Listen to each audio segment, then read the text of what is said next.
ബിസ്മില്ലാഹിർ റഹ്മാനിർ റഹീം. മതചിന്തകൾ ദൈവചിന്തകളായും ദൈവചിന്തകൾ യഥാർത്ഥത്തിൽ ദൈവത്തെക്കുറിച്ചുള്ള ചിന്തകളായും മാറിക്കൊണ്ടിരിക്കുകയാണ് നമ്മുടെ മനസ്സിൽ. സമൂഹ മനസ്സിൽ ഇന്ന് മതചിന്ത എന്നത് പലതരം അനുഷ്ഠാനങ്ങളുടെയും പലതരം വിശ്വാസങ്ങളുടെയും ഒരു സമന്വയമാണ്. ആ വിശ്വാസങ്ങൾ പലതും അന്ധതയുടെ അടിസ്ഥാനത്തിൽ, കേട്ടുകേൾവികളുടെ അടിസ്ഥാനത്തിലൊക്കെയുള്ള വിശ്വാസങ്ങൾ, അതേപോലെ തന്നെ കേട്ടുകേൾവികളുടെ അടിസ്ഥാനത്തിലുള്ള അനുഷ്ഠാനങ്ങൾ, ആചാരങ്ങൾ, കർമ്മങ്ങൾ എന്നൊക്കെ പറയാം. ഇതൊക്കെ ചേർന്ന ഒരു സമന്വയമാണ് ഇന്ന് യഥാർത്ഥത്തിൽ മതം. മതത്തെക്കുറിച്ച് ചിന്തിക്കുമ്പോൾ തന്നെ മനുഷ്യന്റെ മനസ്സിൽ ഇന്ന് കടന്നു വരുന്നത് ഇത്തരം പല കാര്യങ്ങളാണ്. അതിന്റെ അടിസ്ഥാനം എന്താണ്? ആ അറിവ് എവിടെ നിന്ന് കിട്ടി? എന്താണ് അതുകൊണ്ടുള്ള പ്രയോജനം? ഇതൊന്നും ആരും ചിന്തിക്കാറൊന്നുമില്ല. സ്വാഭാവികമായും മതചിന്തകൾ അങ്ങനെയാണ് മുമ്പോട്ട് പോകുന്നത്. പക്ഷെ നാം ഇന്ന് അതൊക്കെ വിട്ട് മതചിന്ത എന്ന് പറയുന്നത് അന്ധമായ ചില വിശ്വാസങ്ങൾ, മനസ്സിന്റെ ഉള്ളിൽ കിടക്കുന്ന ചില തോന്നലുകളല്ല, മറിച്ച് വളരെ ആഴത്തിൽ വേരൂന്നിയ അറിവിന്റെ അടിസ്ഥാനത്തിൽ, അറിവിൽ അധിഷ്ഠിതമായ ബോധ്യമാണ് സത്യത്തിൽ ദൈവചിന്തയുടെ അടിസ്ഥാനം എന്ന് നമുക്ക് മനസ്സിലാക്കാൻ കഴിഞ്ഞു. ദൈവത്തെക്കുറിച്ചുള്ള അടിസ്ഥാനപരമായ അറിവ്, ആ അറിവിലുണ്ടായിരിക്കുന്ന, ആ അറിവിലൂന്നിയ ബോധ്യം, ആ ബോധ്യമാണ് യഥാർത്ഥത്തിൽ ദൈവത്തെക്കുറിച്ച് നമുക്ക് വേണ്ടത് എന്ന് നമുക്ക് കുറെയൊക്കെ മനസ്സിലാക്കാൻ ഈ കുറച്ച് ദിവസങ്ങൾ കൊണ്ട് കഴിഞ്ഞു എന്നാണ് ഞാൻ വിശ്വസിക്കുന്നത്. യഥാർത്ഥത്തിൽ ആ ഒരു ബോധ്യത്തിന്റെ അടിസ്ഥാനത്തിലാണ് കാര്യങ്ങളെല്ലാം മുമ്പോട്ട് പോകേണ്ടത്. ഇന്ന് ഒരാസൂത്രണമില്ലാത്ത നിലനിൽപ്പ് പ്രപഞ്ചത്തിന് സാധ്യമല്ല എന്ന് മനസ്സിലാക്കാൻ നമുക്ക് കഴിഞ്ഞിട്ടുണ്ട്. അഥവാ ആസൂത്രണമില്ലാതെയാണ് പ്രപഞ്ചം നിൽക്കുന്നതെങ്കിൽ പ്രപഞ്ചത്തിലെ വ്യത്യസ്തങ്ങളായ വ്യവസ്ഥിതികളും വ്യത്യസ്തങ്ങളായ കാര്യങ്ങളും പരസ്പരം ആശ്രയിച്ച് നിൽക്കുക എന്നത് അപൂർണമായി മാത്രമേ സാധ്യമാവൂ എന്ന് നമുക്ക് മനസ്സിലാക്കാൻ കഴിഞ്ഞു. ഒന്നുകൂടി വ്യക്തമായി പറഞ്ഞാൽ, ആസൂത്രണമില്ലായിരുന്നെങ്കിൽ പ്രപഞ്ചത്തിന് ഇന്ന് കാണുന്ന പൂർണ്ണതയോടടുത്ത ഒരവസ്ഥ ലഭിക്കില്ലായിരുന്നു എന്നാണ് മനസ്സിലാവുക. ഇതിന് പ്രപഞ്ചത്തിന്റെ സ്ഥൂലതയും സൂക്ഷ്മതയും എല്ലാം സാക്ഷ്യമാണ്. പ്രപഞ്ചത്തിലിരിക്കുന്ന കോടാനുകോടി ഗോളങ്ങൾ, ഗ്രഹങ്ങൾ, നക്ഷത്രങ്ങൾ, അവയൊക്കെ പരസ്പരം ആശ്രയിച്ച് നിൽക്കുന്ന, പരസ്പരം ബന്ധപ്പെട്ടുകൊണ്ട് നിൽക്കുന്ന ഈ പരിപൂർണമായ ഒറ്റ വ്യവസ്ഥിതി, ആ ഒറ്റ വ്യവസ്ഥിതി എന്ന് പറയുന്നത് തന്നെ ഒരു ആസൂത്രണം ഇല്ലാത്തടത്ത് നിന്ന് ഉണ്ടാവുക അസാധ്യമാണ് എന്ന് നമുക്ക് മനസ്സിലാക്കാൻ പറ്റും. അതുകൊണ്ട് തന്നെ ആസൂത്രണം ഇല്ലായിരുന്നെങ്കിൽ ഈ പ്രപഞ്ചത്തിന് ഇതേ രീതിയിൽ മുമ്പോട്ട് പോവുക എന്നത് ആസൂത്രണത്തിനപ്പുറം ഒരു നിയന്താവിന്റെ അസാന്നിധ്യത്തിൽ അസാധ്യമാണ് എന്ന് നമുക്ക് മനസ്സിലാക്കാൻ ബുദ്ധിമുട്ടില്ല. ഇതിന് ധാരാളം ഉദാഹരണങ്ങൾ നമ്മൾ പ്രപഞ്ചത്തിൽ നിന്നും നമ്മുടെ ഉള്ളിൽ നിന്നും ഒക്കെ നമ്മൾ മനസ്സിലാക്കി.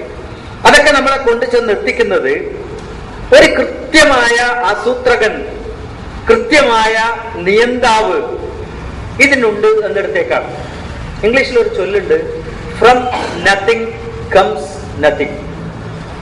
ഒന്നുമില്ലായ്മയിൽ നിന്ന് ഒന്നും ഉണ്ടാവില്ല, ഒന്നുമില്ലായ്മയിൽ നിന്ന് ഒന്നും ഉണ്ടാവില്ല. അതൊരു സത്യമാണ്. അത് വെറും ഒരു തത്വശാസ്ത്രമല്ല, അതൊരു യാഥാർത്ഥ്യമാണ്.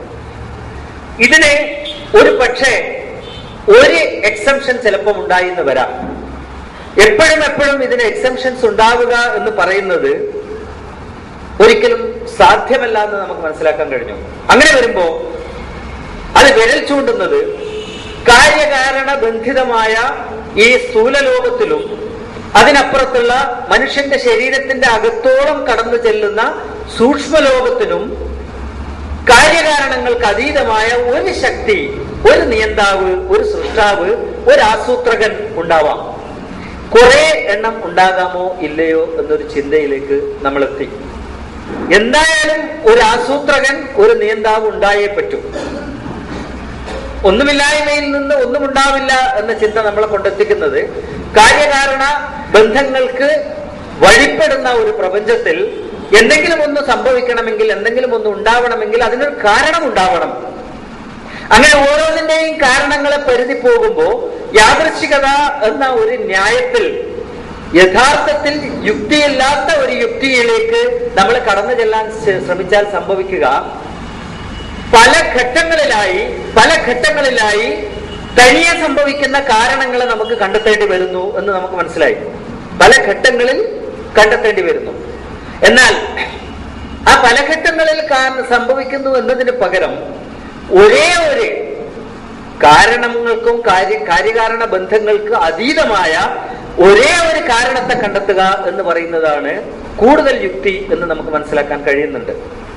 അപ്പം ഒരാസൂത്രകൻ, ഒരു നിയന്താവ് ഉണ്ടായാൽ മാത്രമേ ഈ സൃഷ്ടിലോകത്തിന്റെ പരിപൂർണതയോടടുത്ത ഈ അവസ്ഥ ഉണ്ടാവുകയുള്ളൂ എന്ന് നമുക്ക് യുക്തിപൂർവം ചിന്തിക്കാൻ കഴിയും. അതിനപ്പുറം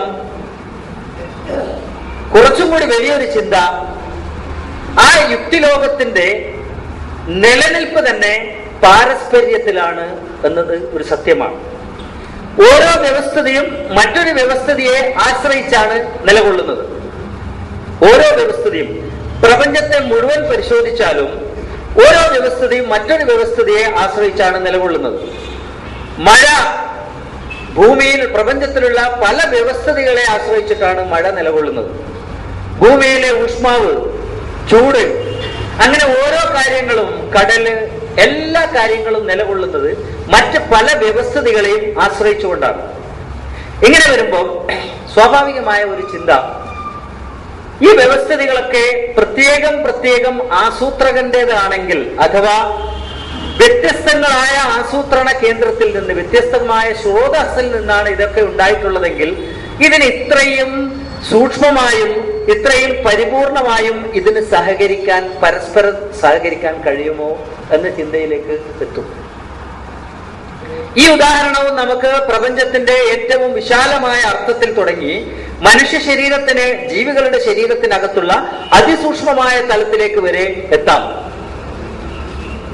നമ്മൾ ഉറങ്ങിക്കിടക്കുമ്പോൾ നമ്മുടെ ശരീരത്തിനകത്ത് പ്രവർത്തിക്കുന്ന ശ്വസന വ്യവസ്ഥിതി, ഹൃദയത്തിന്റെ രക്തം പമ്പ് ചെയ്യുന്ന വ്യവസ്ഥിതി, ഇങ്ങനെയുള്ള പല വ്യവസ്ഥിതികളൊക്കെ പരസ്പരം ആശ്രയിച്ചുകൊണ്ട് നിലനിൽക്കുന്നു.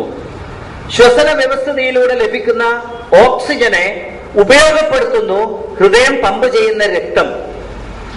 ഇതിന് രണ്ടിനും പരസ്പരം വ്യത്യസ്തങ്ങളായ യാദൃച്ഛികതകളാണ് കാരണമെങ്കിൽ ഇതെങ്ങനെ ഇത്രയും അടുത്ത, ഇത്രയും സൂക്ഷ്മമായ തലത്തിലുള്ള ഒരു സഹകരണത്തിലേക്ക് എത്തി എന്നൊരു ചിന്ത, അത് മനുഷ്യ ശരീരത്തിനകത്തിൽ നിന്ന് തുടങ്ങി ബഹിരാകാശം മുഴുവൻ വ്യാപിച്ചു കിടക്കുന്ന പ്രപഞ്ചമെന്ന് നമ്മൾ വിളിക്കുന്ന, യഥാർത്ഥത്തിൽ ഒരു പേരിടാൻ കഴിയാത്ത ഈ മുഴുവൻ വ്യവസ്ഥിതിയിലുമുള്ള എല്ലാ പ്രത്യേക വ്യവസ്ഥിതികളും പരസ്പരം ആശ്രയിച്ചു നിൽക്കുന്നു. ശാസ്ത്രം തന്നെ പറയുന്നു, സൂര്യന്റെ ആകർഷണ ബലത്തെ ആശ്രയിച്ചുകൊണ്ടാണ് ഗോളങ്ങളെല്ലാം ഇന്ന് നിൽക്കുന്ന അവസ്ഥയിൽ നിൽക്കുന്നത്. അതിനെ ആശ്രയിച്ചുകൊണ്ടാണ് അതിന്റെ ഉപഗ്രഹങ്ങൾ നിൽക്കുന്നത്. ഇതിനെ ആശ്രയിച്ചുകൊണ്ടാണ് ദിവസവും രാവും പകലും വ്യത്യസ്തങ്ങളായി മാറുന്നത്. ഇതിനെ ആശ്രയിച്ചുകൊണ്ടാണ് കാലാവസ്ഥ നിലനിൽക്കുന്നത്. ഈ കാലാവസ്ഥയെ ആശ്രയിച്ചുകൊണ്ടാണ്, ചൂടിനെ ആശ്രയിച്ചുകൊണ്ടാണ്, തണുപ്പിനെ ആശ്രയിച്ചുകൊണ്ടാണ്, വായുവിനെ ആശ്രയിച്ചുകൊണ്ടാണ് മഴ നിലനിൽക്കുന്നത്. അതിനെ ആശ്രയിച്ചുകൊണ്ട് മറ്റു പലതും നിലനിൽക്കുന്നു. ഇങ്ങനെ നോക്കുമ്പോൾ മഴയെ ആസൂത്രണം ചെയ്തത് ഒരു സ്രോതസ്സും ചൂടിനെ ആസൂത്രണം ചെയ്തത് വേറൊരു സ്രോതസ്സുമാണെങ്കിൽ ഇത് പരസ്പരം ഇത്ര കൃത്യമായി സഹകരിച്ച് മുമ്പോട്ട് പോകുമോ? ഇല്ല എന്ന ചിന്ത നമുക്ക് മനസ്സിലാക്കാൻ പറ്റും. അതുകൊണ്ടാണ് ഞാൻ പറഞ്ഞത്, സ്ഥൂല പ്രപഞ്ചത്തിലെ ഏറ്റവും വിശാലമായ അർത്ഥത്തിലുള്ള എല്ലാ സൃഷ്ടികളും സൂക്ഷ്മതയുടെ അതിസൂക്ഷ്മമായ എല്ലാ വ്യവസ്ഥിതികളും പരസ്പരം സഹകരിച്ചുകൊണ്ടാണ് നിലകൊള്ളുന്നത്. ഈ പരസ്പര സഹകരണത്തിന്റെ പരിപൂർണത, ആ പരിപൂർണതയിലാണ് ഈ പ്രപഞ്ചം തന്നെ നിലനിൽക്കുന്നത് എന്ന് മനസ്സിലാക്കാൻ നമുക്ക് കഴിയും. അവിടെ ഈ ആസൂത്രണങ്ങളെ തമ്മിൽ പരസ്പരം കോഓർഡിനേറ്റ് ചെയ്തത് ആരാണ്? വ്യത്യസ്തമായ വേറൊരു യാദൃശ്ചികതയെ കണ്ടെത്തേണ്ടി വരും. ഈ യാദൃശ്ചികതകളെ തമ്മിൽ ബന്ധിപ്പിക്കാൻ ഇതിനെയൊക്കെ നിയന്ത്രിക്കുന്ന വേറൊരു യാദൃശ്ചികതയെ നമുക്ക് കണ്ടെത്തേണ്ടി വരും. അങ്ങനെ യാദൃശ്ചികത എന്ന് പറയുന്നതിന് പകരം ഇതെല്ലാം നിയന്ത്രിക്കുന്ന, ഇതിനെയെല്ലാം കോർഡിനേറ്റ് ചെയ്യുന്ന, ഇതിനെയെല്ലാം ഉരുവാക്കിയ ഒരു പ്രഭാവം,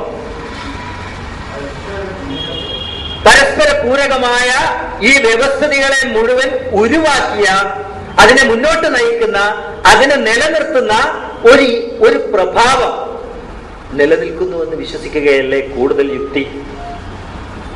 അതറിയുകയല്ലേ കൂടുതൽ യുക്തി എന്ന് നമ്മൾ ചിന്തിക്കണം. അങ്ങനെ വരുമ്പോ ഒന്നും കൂടി നമുക്ക് മനസ്സിലാക്കാൻ കഴിയും, അനേകമായ ആസൂത്രകൻ, അനേകമായ സ്രോതസ്സുകൾ ഈ വ്യവസ്ഥിതികൾക്കുണ്ടാവുക സാധ്യമല്ല എന്നുകൂടി നമുക്ക് തിരിച്ചറിയാൻ പറ്റും. ആദ്യത്തെ നമ്മുടെ ചിന്തകൾ നമ്മളെ കൊണ്ടെത്തിച്ചത് ഒരു ആസൂത്രണത്തിന്റെയോ ഒരു ആസൂത്രകന്റെയോ ഒരു സോഴ്സിന്റെയോ അഭാവത്തിൽ ഈ വ്യവസ്ഥിതികളൊക്കെ പൂർണ്ണത പ്രാപിക്കുക അസംഭവ്യമാണ് എന്ന് ചിന്തിക്കാൻ നമുക്ക് കഴിഞ്ഞു. രണ്ടാമത്, അതിസൂക്ഷ്മമായ വ്യവസ്ഥിതികൾ തൊട്ട് അതിസ്ഥൂലമായ വ്യവസ്ഥിതികൾ വരെ പരസ്പരം ആശ്രയിച്ചു നിൽക്കുന്നു. ആ ആശ്രയം പോലും, ആ പരസ്പരമുള്ള സഹകരണം പോലും പരിപൂർണമാണ്. ആ പരിപൂർണത ഉണ്ടായിരിക്കുന്നതിൽ നിന്ന് ഇതിനെയൊക്കെ ബന്ധിപ്പിക്കുന്ന ഒരു സ്രോതസ്, ഒരു പ്രഭാവം ഉണ്ട് എന്നതിലേക്ക് എത്തും.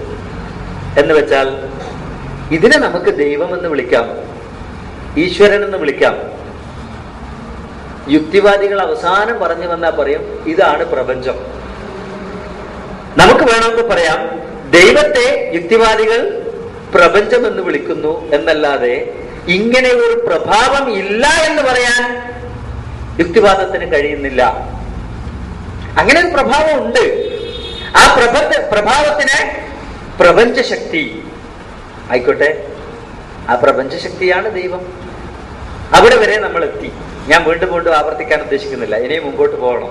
നമ്മള് പല കാര്യങ്ങളും നമുക്ക് ചർച്ച ചെയ്യാനുണ്ട്. ഇത് ചർച്ച ചെയ്ത് പോകുമ്പോൾ പല കൈവഴികളിലൂടെ പോയി ഇങ്ങനെ നീണ്ട് നമ്മൾ പോകുന്നു. അതുകൊണ്ട് വീണ്ടും ഉദാഹരണങ്ങളിലേക്കും പഴയതിലേക്കൊക്കെ പോകാൻ ഞാൻ ഉദ്ദേശിക്കുന്നില്ല. നമ്മൾ എത്തി നിൽക്കുന്നത് ഒരു സ്രോതസ്, അങ്ങനെ ഒരു വാക്ക് നമുക്ക് ഉപയോഗിക്കാം തൽക്കാലം. ദൈവം എന്നും പറയുന്നില്ല, പ്രപഞ്ചം എന്നും പറയുന്നില്ല, സൃഷ്ടാവെന്നും പറയുന്നില്ല, നിയന്താവെന്നും പറയുന്നില്ല. ഒരു പ്രഭാവം, ഒരു സ്രോതസ് ഉണ്ടായേ പറ്റൂ എന്നിടത്തേക്ക് എത്തുന്നു. അത്രയ്ക്ക് പരിപൂർണമാണ്, അത്രയ്ക്ക് പെർഫെക്റ്റ് ആണ് ഈ സൃഷ്ടിപ്പിന്റെ നിലനിൽപ്പ്. അത്രയ്ക്ക് പെർഫെക്റ്റ് ആണ് ഈ സൃഷ്ടിപ്പിലുള്ള വ്യത്യസ്ത വ്യവസ്ഥിതികളുടെ പാരസ്പര്യം. അത്രയ്ക്ക് പെർഫെക്റ്റ് ആണ്. അപ്പൊ ഒരു കോമൺ സോഴ്സ് ഉണ്ടായേ പറ്റൂ എന്ന് മനസ്സിലാവും. ഇവിടെ വീണ്ടും ഒരു ചോദ്യം, അത് കുറെ ഉണ്ടാവുക സാധ്യമല്ല എന്ന് നമുക്ക് മനസ്സിലായി. കുറെ ഉണ്ടാവുക സാധ്യമല്ല എന്ന് മനുഷ്യരോട് പറയുമ്പോൾ അവസാനം പറഞ്ഞു വരുന്ന വാക്കാണ് അത് ഒന്നാണ്. വളരെ സംശയകരമായ, വളരെ സൂക്ഷ്മമായി സമീപിക്കേണ്ട ഒരു വാക്കാണ് ഈ ഒന്ന് എന്ന വാക്ക്. കാരണം ഒന്ന് എന്ന വാക്ക് മനുഷ്യന്റെ ബുദ്ധിക്ക് സംവേദനയോഗ്യമാവാൻ വേണ്ടി മാത്രം ഉപയോഗിക്കാവുന്ന ഒരു വാക്കാണ്. കാരണം അതൊരു സംഖ്യയാണ്. ആ സംഖ്യ മനുഷ്യന്റെ സൗകര്യത്തിന് വേണ്ടി ഉണ്ടാക്കപ്പെട്ടതാണ്. ആ സംഖ്യയിൽ ഈ പ്രഭാവത്തെ ഒതുക്കാൻ സാധ്യമല്ല എന്നാണ് എന്റെ വിശ്വാസം. ഏകദൈവം എന്ന് പറയുമ്പം ഉടനെ ചർച്ചയായി, ദൈവം ഒന്നാണോ രണ്ടാണോ? രണ്ടല്ല എന്ന് പറയാം, രണ്ടിലധികവുമല്ല. ഒന്നാണോ? ഒരുപക്ഷെ നമ്മൾ എത്തിപ്പെടാത്ത ഒരു ചിന്തയാണോ എന്നെനിക്കൊരു സംശയമുണ്ട്. ഒന്നാണ് എന്ന് തറപ്പിച്ച് പറയാൻ പറ്റില്ല. ഒന്നിലധികമില്ല എന്ന് പറയാം. പക്ഷേ ഒന്ന് എന്ന വാക്കിന് ദൈവത്തെ ഉൾക്കൊള്ളാൻ കഴിയില്ല. ഒന്ന് എന്ന ആ വാക്ക് ദൈവത്തെ ഉൾക്കൊള്ളാൻ പര്യാപ്തമല്ല. ഞാൻ അധികം സംശയത്തിലേക്ക് എത്തിക്കുന്നില്ല. ചിന്തിക്കണം, ദൈവത്തെ കുറിച്ച് ദൈവം പറയുന്നത് വൈദാ സഅലക ഇബാദി അന്നി ഫഇന്നി ഖരീബ്. ഞാൻ നിങ്ങളോട് വളരെ അടുത്തിരിക്കുന്നു. മറ്റൊരിടത്ത് പറഞ്ഞു നിങ്ങളുടെ കണ്ഠനാളത്തെക്കാൾ ഞാൻ നിങ്ങളോട് അടുത്തിരിക്കുന്നു. എവിടെയാ കണ്ഠനാളം? ശരീരത്തിനകത്താണ്. അപ്പൊ അതിനേക്കാൾ നമ്മളോട് അടുത്തിരിക്കുമ്പോൾ ദൈവം എവിടെയാ? നമ്മുടെ അകത്തുണ്ട്. വേറൊരിടത്ത് പറഞ്ഞു സമാഹ് എന്ന വാക്കിനെ ആകാശം എന്ന അർത്ഥം എടുത്താൽ ആകാശത്തിന്റെ മേലെ. അപ്പൊ ദൈവം എവിടെയാ? ആകാശത്തിന്റെ മേലെ. ഇത് രണ്ടും അതേ അർത്ഥത്തിലെടുത്താൽ ദൈവം രണ്ടും പോരാ, മൂന്നും പോരാ. മതിയോ? രണ്ടും പോരാ, മൂന്നും പോരാ. കൺഫ്യൂഷനാണ്. പക്ഷെ മനുഷ്യൻ എപ്പോഴും എളുപ്പ വഴി കണ്ടുപിടിക്കും. ഇങ്ങനത്തെ കൺഫ്യൂഷൻ മനസ്സിലുണ്ടാകുമ്പോൾ നമ്മളൊക്കെ സ്വീകരിക്കുന്ന നിലപാട്, എന്നാ പിന്നെ പോട്ടെ, ആ ചിന്ത അങ്ങ് വിട്ടേക്കാം. ആ ചിന്ത അവിടെ വിട്ടിട്ട് നമുക്ക് ചിന്തിക്കാൻ കഴിയുന്ന മാർഗത്തിലേക്ക് അങ്ങ് മാറുക. ഇതാണ് നമ്മളെ ശൈലി. നമ്മളൊക്കെ പലപ്പോഴും വായിക്കുന്ന പുസ്തകങ്ങൾ പോലും അങ്ങനെയാ. കുറച്ച് ഗഹനമായ വിഷയങ്ങൾ ചർച്ച ചെയ്യുന്ന പുസ്തകങ്ങളെ അങ്ങ് ഒഴിവാക്കും. അത് വായിച്ചാൽ നമുക്ക് മനസ്സിലാവില്ല. പിന്നെ ആർക്കാ അത് മനസ്സിലാവുക? എല്ലാവർക്കും മനസ്സിലാവുന്നത്. പക്ഷെ അത്രയ്ക്കൊന്നും ബുദ്ധിമുട്ടാൻ നമ്മൾ തയ്യാറല്ല എന്നതാണ് പ്രശ്നം. എന്നാൽ നമുക്ക് ഗുണകരമായ ഒരു കടലാസ് കിട്ടി, അത് നമുക്ക് അറിയാത്ത ഭാഷയിലായാലും നമുക്ക് അറിയുന്ന ഭാഷയിൽ തന്നെ അല്പം വിഷമമുള്ള ഭാഷയിലായാൽ പോലും നമ്മളത് വേണ്ടാന്ന് വെക്കാറില്ല, ഇമ്മീഡിയറ്റ് ആയിട്ട് ഒരു റിസൾട്ട് കിട്ടുന്ന കാര്യമാണെങ്കിൽ. പക്ഷെ ഇതുപോലെ വളരെ വൈകി മാത്രം റിസൾട്ട് കിട്ടാൻ സാധ്യതയുള്ള വിഷയമാകുമ്പോൾ ഉടനെ അങ്ങ് മാറ്റിവെക്കും. നമ്മളെല്ലാവരും ഖുർആനിൽ വായിച്ചതാണ് ആകാശത്തിന്റെ മേലെ. ആകാശമെന്ന് ഇന്ന് വിശേഷിപ്പിക്കപ്പെടുന്ന സമാഹ് എന്ന വാക്ക്, സമാവാത്ത് എന്നും പറയാം. അതിന്റെ ജമ്മ അല്ലെങ്കിൽ പ്ലൂരൽ. ഇതിന്റെ മേലെയാണ് ദൈവം. ഓക്കെ, അവിടെ ഇരിക്കുന്നു, നമ്മുടെ അകത്തും ഇരിക്കുന്നു. അപ്പൊ ഒന്ന് പോരാ. ഈ ചിന്തക്കും കൂടി ഉത്തരം കണ്ടെത്താതെ നമുക്ക് മുമ്പോട്ട് പോകാൻ കഴിയില്ലല്ലോ ദൈവത്തെ മനസ്സിലാക്കുമ്പോൾ. എന്ന് വെച്ചാൽ മനസ്സിലാക്കേണ്ട ഒരു സത്യം, സംഖ്യകൾ കൊണ്ട് അളക്കാവതല്ല ദൈവം. ദൈവത്തെ അളക്കാവുന്ന ഒരു മാനദണ്ഡവും ഇന്നേ വരെ മനുഷ്യൻ കണ്ടുപിടിച്ചിട്ടില്ല. അങ്ങനെ ചില സാധനങ്ങളുണ്ട്, കുറെ ഉണ്ട് അങ്ങനെയുള്ള സാധനങ്ങൾ. നമ്മുടെ മുമ്പിൽ വായു. ഈ വായു ഒന്നാണോ രണ്ടാണോ മൂന്നാണോ നാലാണോ എണ്ണാൻ കഴിയില്ല ആർക്കും. എന്നാൽ വായു ഒന്നേ ഉള്ളൂ. ഞാൻ വായുവിനോട് ദൈവത്തെ താരതമ്യം ചെയ്യുകയല്ല കേട്ടോ, അങ്ങനെ ചിന്തിക്കരുത്. മനുഷ്യനെ നമുക്ക് നമ്മുടെ ബുദ്ധിക്ക് സംവേദനം നടക്കണമെങ്കിൽ നമുക്ക് ദഹിക്കുന്ന ചില കാര്യങ്ങൾ പറയേണ്ടി വരും. അതുകൊണ്ട് പറയുന്നേ ഉള്ളൂ. വായു എന്ന് പറയുന്നത് പ്രപഞ്ചം മുഴുവൻ, അല്ലെങ്കിൽ കുറഞ്ഞപക്ഷം ഭൂമിയുടെ അന്തരീക്ഷം മുഴുവൻ വ്യാപിച്ചു കിടക്കുന്നു. എത്ര എണ്ണം ഉണ്ട്? ഒറ്റ വായു. എന്നാൽ ഒന്ന് എന്ന് അതിനെ പറയാറില്ല സാധാരണ. ഇതേപോലെ പലതുമുണ്ട്. അതുപോലെ ചൂട്, സമയത്തെ നമ്മൾ 1 മണിക്കൂർ 2 മണിക്കൂർ എന്നൊക്കെ വ്യത്യസ്തമാക്കാറുണ്ട്. ഒരു ചിന്ത ആലോചിച്ച് നോക്കണം. ഈ 1 മണിക്കൂറും 2 മണിക്കൂറും തമ്മിൽ, അല്ലെങ്കിൽ 1 മണിയും 2 മണിയും തമ്മിൽ വേർതിരിക്കുന്ന എന്തെങ്കിലും അതിർവരമ്പുണ്ടോ?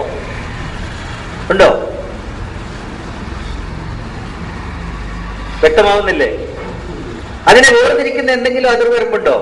10 മണി മുതൽ 11 മണി വരെയുള്ള 1 മണിക്കൂറും 11 മണി മുതൽ 12 മണി വരെയുള്ള 1 മണിക്കൂറും വ്യത്യസ്തമാണോ? വ്യത്യസ്തമല്ല.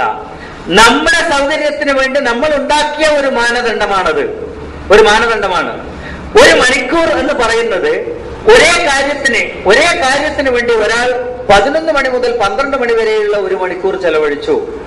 മറ്റൊരാൾ 11:30 മുതൽ 12:30 വരെയുള്ള മണിക്കൂർ ചെലവഴിച്ചു. രണ്ടാളും ചെലവഴിച്ചത് എത്രയാ? 1 മണിക്കൂർ. പക്ഷെ ഈ 1 മണിക്കൂർ ഒന്നാണോ? ഒന്നല്ല. എന്നാൽ ഇത് പരസ്പരം ഓവർലാപ്പ് ചെയ്തിട്ടുണ്ട് താനും. ഒരാൾ 11 മുതൽ 12 വരെയും മറ്റൊരാൾ 11:30 മുതൽ 12:30 വരെ. ഇതിലെവിടെയാ അതിർവരമ്പ്? ഉണ്ടോ? അപ്പൊ സമയം നമ്മുടെ കാഴ്ചപ്പാടിൽ കുറെ ഉണ്ട്. ഉച്ചക്ക് ഒരു സമയം, രാവിലെ ഒരു സമയം, അർദ്ധരാത്രിക്ക് ഒരു സമയം, വൈകുന്നേരം ഒരു സമയം. എന്നാൽ സമയം എത്ര എണ്ണം ഉണ്ട്? സമയം ഒന്നേ ഉള്ളൂ. ഇവിടെ ദൈവത്തെ ഏകദൈവമെന്ന് വിശ്വസിക്കുമ്പോഴും നമ്മളൊക്കെ മനസ്സിലാക്കേണ്ട ഒരു സത്യമാണ് ഞാൻ പറയുന്നത്. ദൈവം ഏകമാണെങ്കിലും ദൈവം സർവവ്യാപിയാണ്.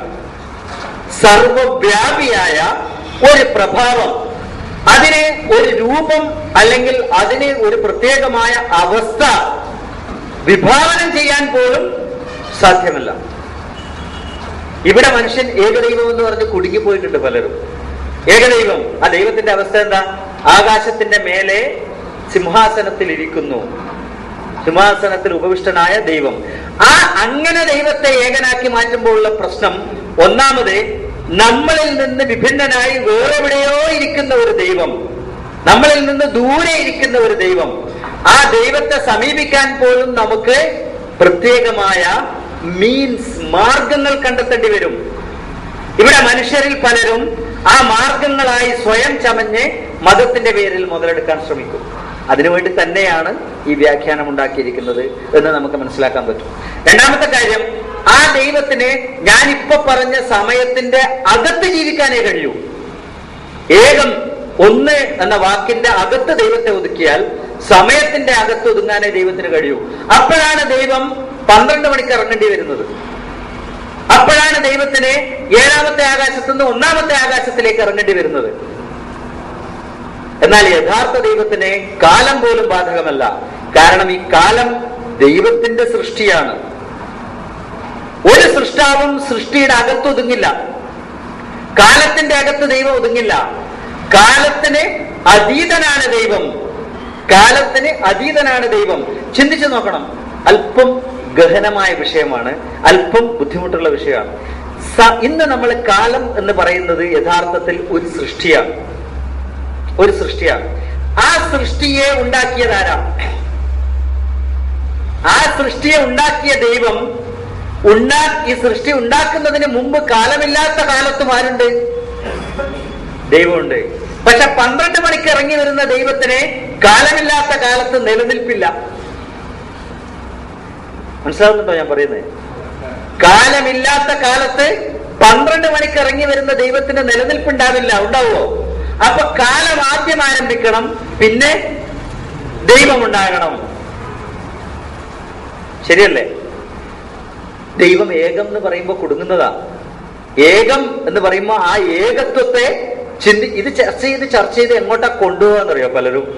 തന്മാത്രയിൽ പോലും ദൈവം ഏകനാണ്. ഞാൻ ഈയിടെ ഒരു പുസ്തകത്തിൽ വായിച്ചതാണ്. MM അക്ബർ എഴുതിയ ഒരു പുസ്തകത്തില് അദ്ദേഹം ദൈവത്തെ പരിചയപ്പെടുത്താൻ ശ്രമിച്ചപ്പോ ദൈവം ഏകനാണ് എന്ന് പറഞ്ഞ വാചകം ഖുർആനിൽ പറഞ്ഞിട്ടുണ്ടല്ലോ. ഹു അല്ലാഹു അഹദ്. നിങ്ങളൊന്നും എന്നോട് ചോദിക്കാത്തത് അപ്പൊ അഹദ് എന്ന് പറഞ്ഞതിന്റെ അർത്ഥം എന്താ? ആ അഹദ് എന്ന് പറഞ്ഞപ്പോ അങ്ങനെ ദൈവം തന്നെ പറഞ്ഞില്ലേ? ഹുവ അല്ലാഹു അഹദ്. അവൻ ദൈവനാണ്, സർവേശ്വരനാണ്, ദൈവമാണ്, ഏകനാണ് എന്ന് പറഞ്ഞില്ലേ? അപ്പൊ ആ ഏകത്വത്തെ കുറിച്ച് വിശദീകരിക്കുമ്പോ MM അക്ബർ പറയാണ്, ഏകം എന്ന് പറഞ്ഞാൽ സൃഷ്ടികളിൽ നിന്ന് മാറി എവിടെയോ ഇരിക്കുന്ന ഒരു ഏകദൈവം എന്നല്ല ഉദ്ദേശം. മനുഷ്യന്റെ അകത്തുള്ള തന്മാത്രകളുടെ ഉള്ളിൽ പോലും ഒരു ദ്വിത്വമുണ്ട്. എന്താണ്? ഇലക്ട്രോണും ന്യൂട്രോണും. അദ്ദേഹം വിശദീകരിക്കുക ശാസ്ത്രീയമായിട്ട്. പക്ഷെ ദൈവത്തിന്റെ തന്മാത്രകളുടെ ഉള്ളിൽ പോലും ഏകത്വമാണ്. എങ്ങനെ ഇത് MM അക്ബർ മനസ്സിലാക്കിയെന്ന് എനിക്ക് ഇപ്പോഴും മനസ്സിലായിട്ടില്ല. ദൈവത്തിനെ ഏത് ലബോറട്ടറിയിൽ നിന്നാണ് MM അക്ബർ ഇങ്ങനെ പിരിച്ചിട്ട് പരിശോധിച്ചതെന്ന് എനിക്ക് മനസ്സിലായിട്ടില്ല. അദ്ദേഹം വിശദീകരിക്കുക. എന്തുകൊണ്ടാണെന്നറിയോ? ഏകം എന്ന വാക്ക് വെച്ചിട്ട് ഏകം എന്ന വാക്കിന്റെ അകത്തൊതുക്കാൻ ശ്രമിക്കുകയാണ് ദൈവത്തെ. അപ്പൊ ഏകത്തെ ദൈവത്തെക്കാൾ വലുതാക്കണം. ഏകമെന്ന വാക്കിനെ എങ്ങോട്ട് കൊണ്ടുപോകണം? ദൈവത്തിന്റെ ഉള്ളിലോളം കൊണ്ടുപോകണം, തന്മാത്രയുടെ അകത്ത് വരെ കൊണ്ടുപോകണം. എന്നാൽ എന്തിനാ അല്ലാഹു ഖുൽ ഹുവല്ലാഹു അഹദ് എന്ന് പറഞ്ഞത്? മനുഷ്യനെ മനസ്സിലാകുന്ന വാക്ക് ഉപയോഗിച്ചു. കുറെ വാക്കുകൾ ഉപയോഗിച്ചിട്ടുണ്ട് അല്ലാഹു. ഒരേ അവസ്ഥയെ കുറിച്ച് പറഞ്ഞു 50,000 വർഷത്തോളം. നിങ്ങൾ എണ്ണുന്ന 50,000 വർഷം, നിങ്ങൾ എണ്ണുന്ന ആയിരക്കണക്കിന് വർഷം. എന്താ അതുകൊണ്ടുള്ള ഉദ്ദേശം? അത് മനുഷ്യന്റെ മനസ്സിനോട് സംവേദിക്കാൻ യോഗ്യമായ വാക്കുകൾ ഉപയോഗിച്ചുകൊണ്ട് അതിബൃഹത്തായ ഒരു സമയം എന്ന് പറയുക മാത്രമേ ഉദ്ദേശമുള്ളൂ. ഖുർആനിൽ പറഞ്ഞ മിക്കവാറും എണ്ണങ്ങളൊക്കെ ഇങ്ങനെയാണ്. നമുക്ക് തിരിയാൻ വേണ്ടി പറഞ്ഞതാ, അതിന്റെ പരിപൂർണ സത്യം പറഞ്ഞതല്ല. സലാസ എന്ന് പറയുമ്പോൾ ഉടനെ സലാസത്ത് അയ്യാമിൻ 3 ദിവസം, 7 ദിവസം എണ്ണീട്ടങ്ങ് തീരുമാനിച്ചു. 7ഉം 3ഉം ചേർന്നിട്ട് അശറത്തൻ കാമില. ഇൻഷാ അല്ലാഹ് നമുക്ക് ഈ ചർച്ചയ്ക്ക് ശേഷം അങ്ങോട്ട് കടക്കണം. എന്തിനാണ്? സ്വലാത്തിലേക്ക് കടക്കണം, സിയാമിലേക്ക് കടക്കണം, ഹജ്ജിലേക്ക് കടക്കണം, സക്കാത്തിലേക്ക് കടക്കണം. അപ്പൊ നമുക്ക് സിയാമിന്റെ ചർച്ചയിൽ അതൊക്കെ ചർച്ച ചെയ്യണം, ഹജ്ജിന്റെ ചർച്ചയിൽ ചർച്ച ചെയ്യണം. പക്ഷെ ഒരു സൂചന എന്ന നിലയിൽ പറയാ, ഖുർആനിൽ പറഞ്ഞിരിക്കുന്ന ഇത്ര എണ്ണങ്ങളൊന്നും എണ്ണമായി പറഞ്ഞതല്ല.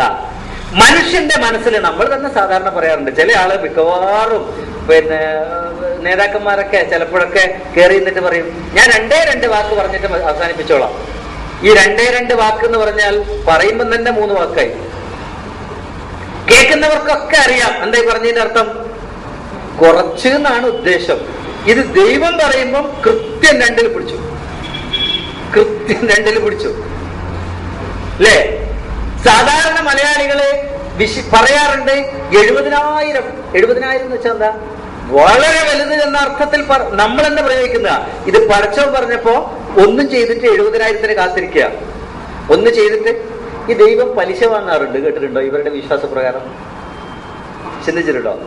കൊടുക്കാറുണ്ട്. കൊടുക്കുന്നത് ഇങ്ങനെയാ, ഒന്ന് ചെയ്താ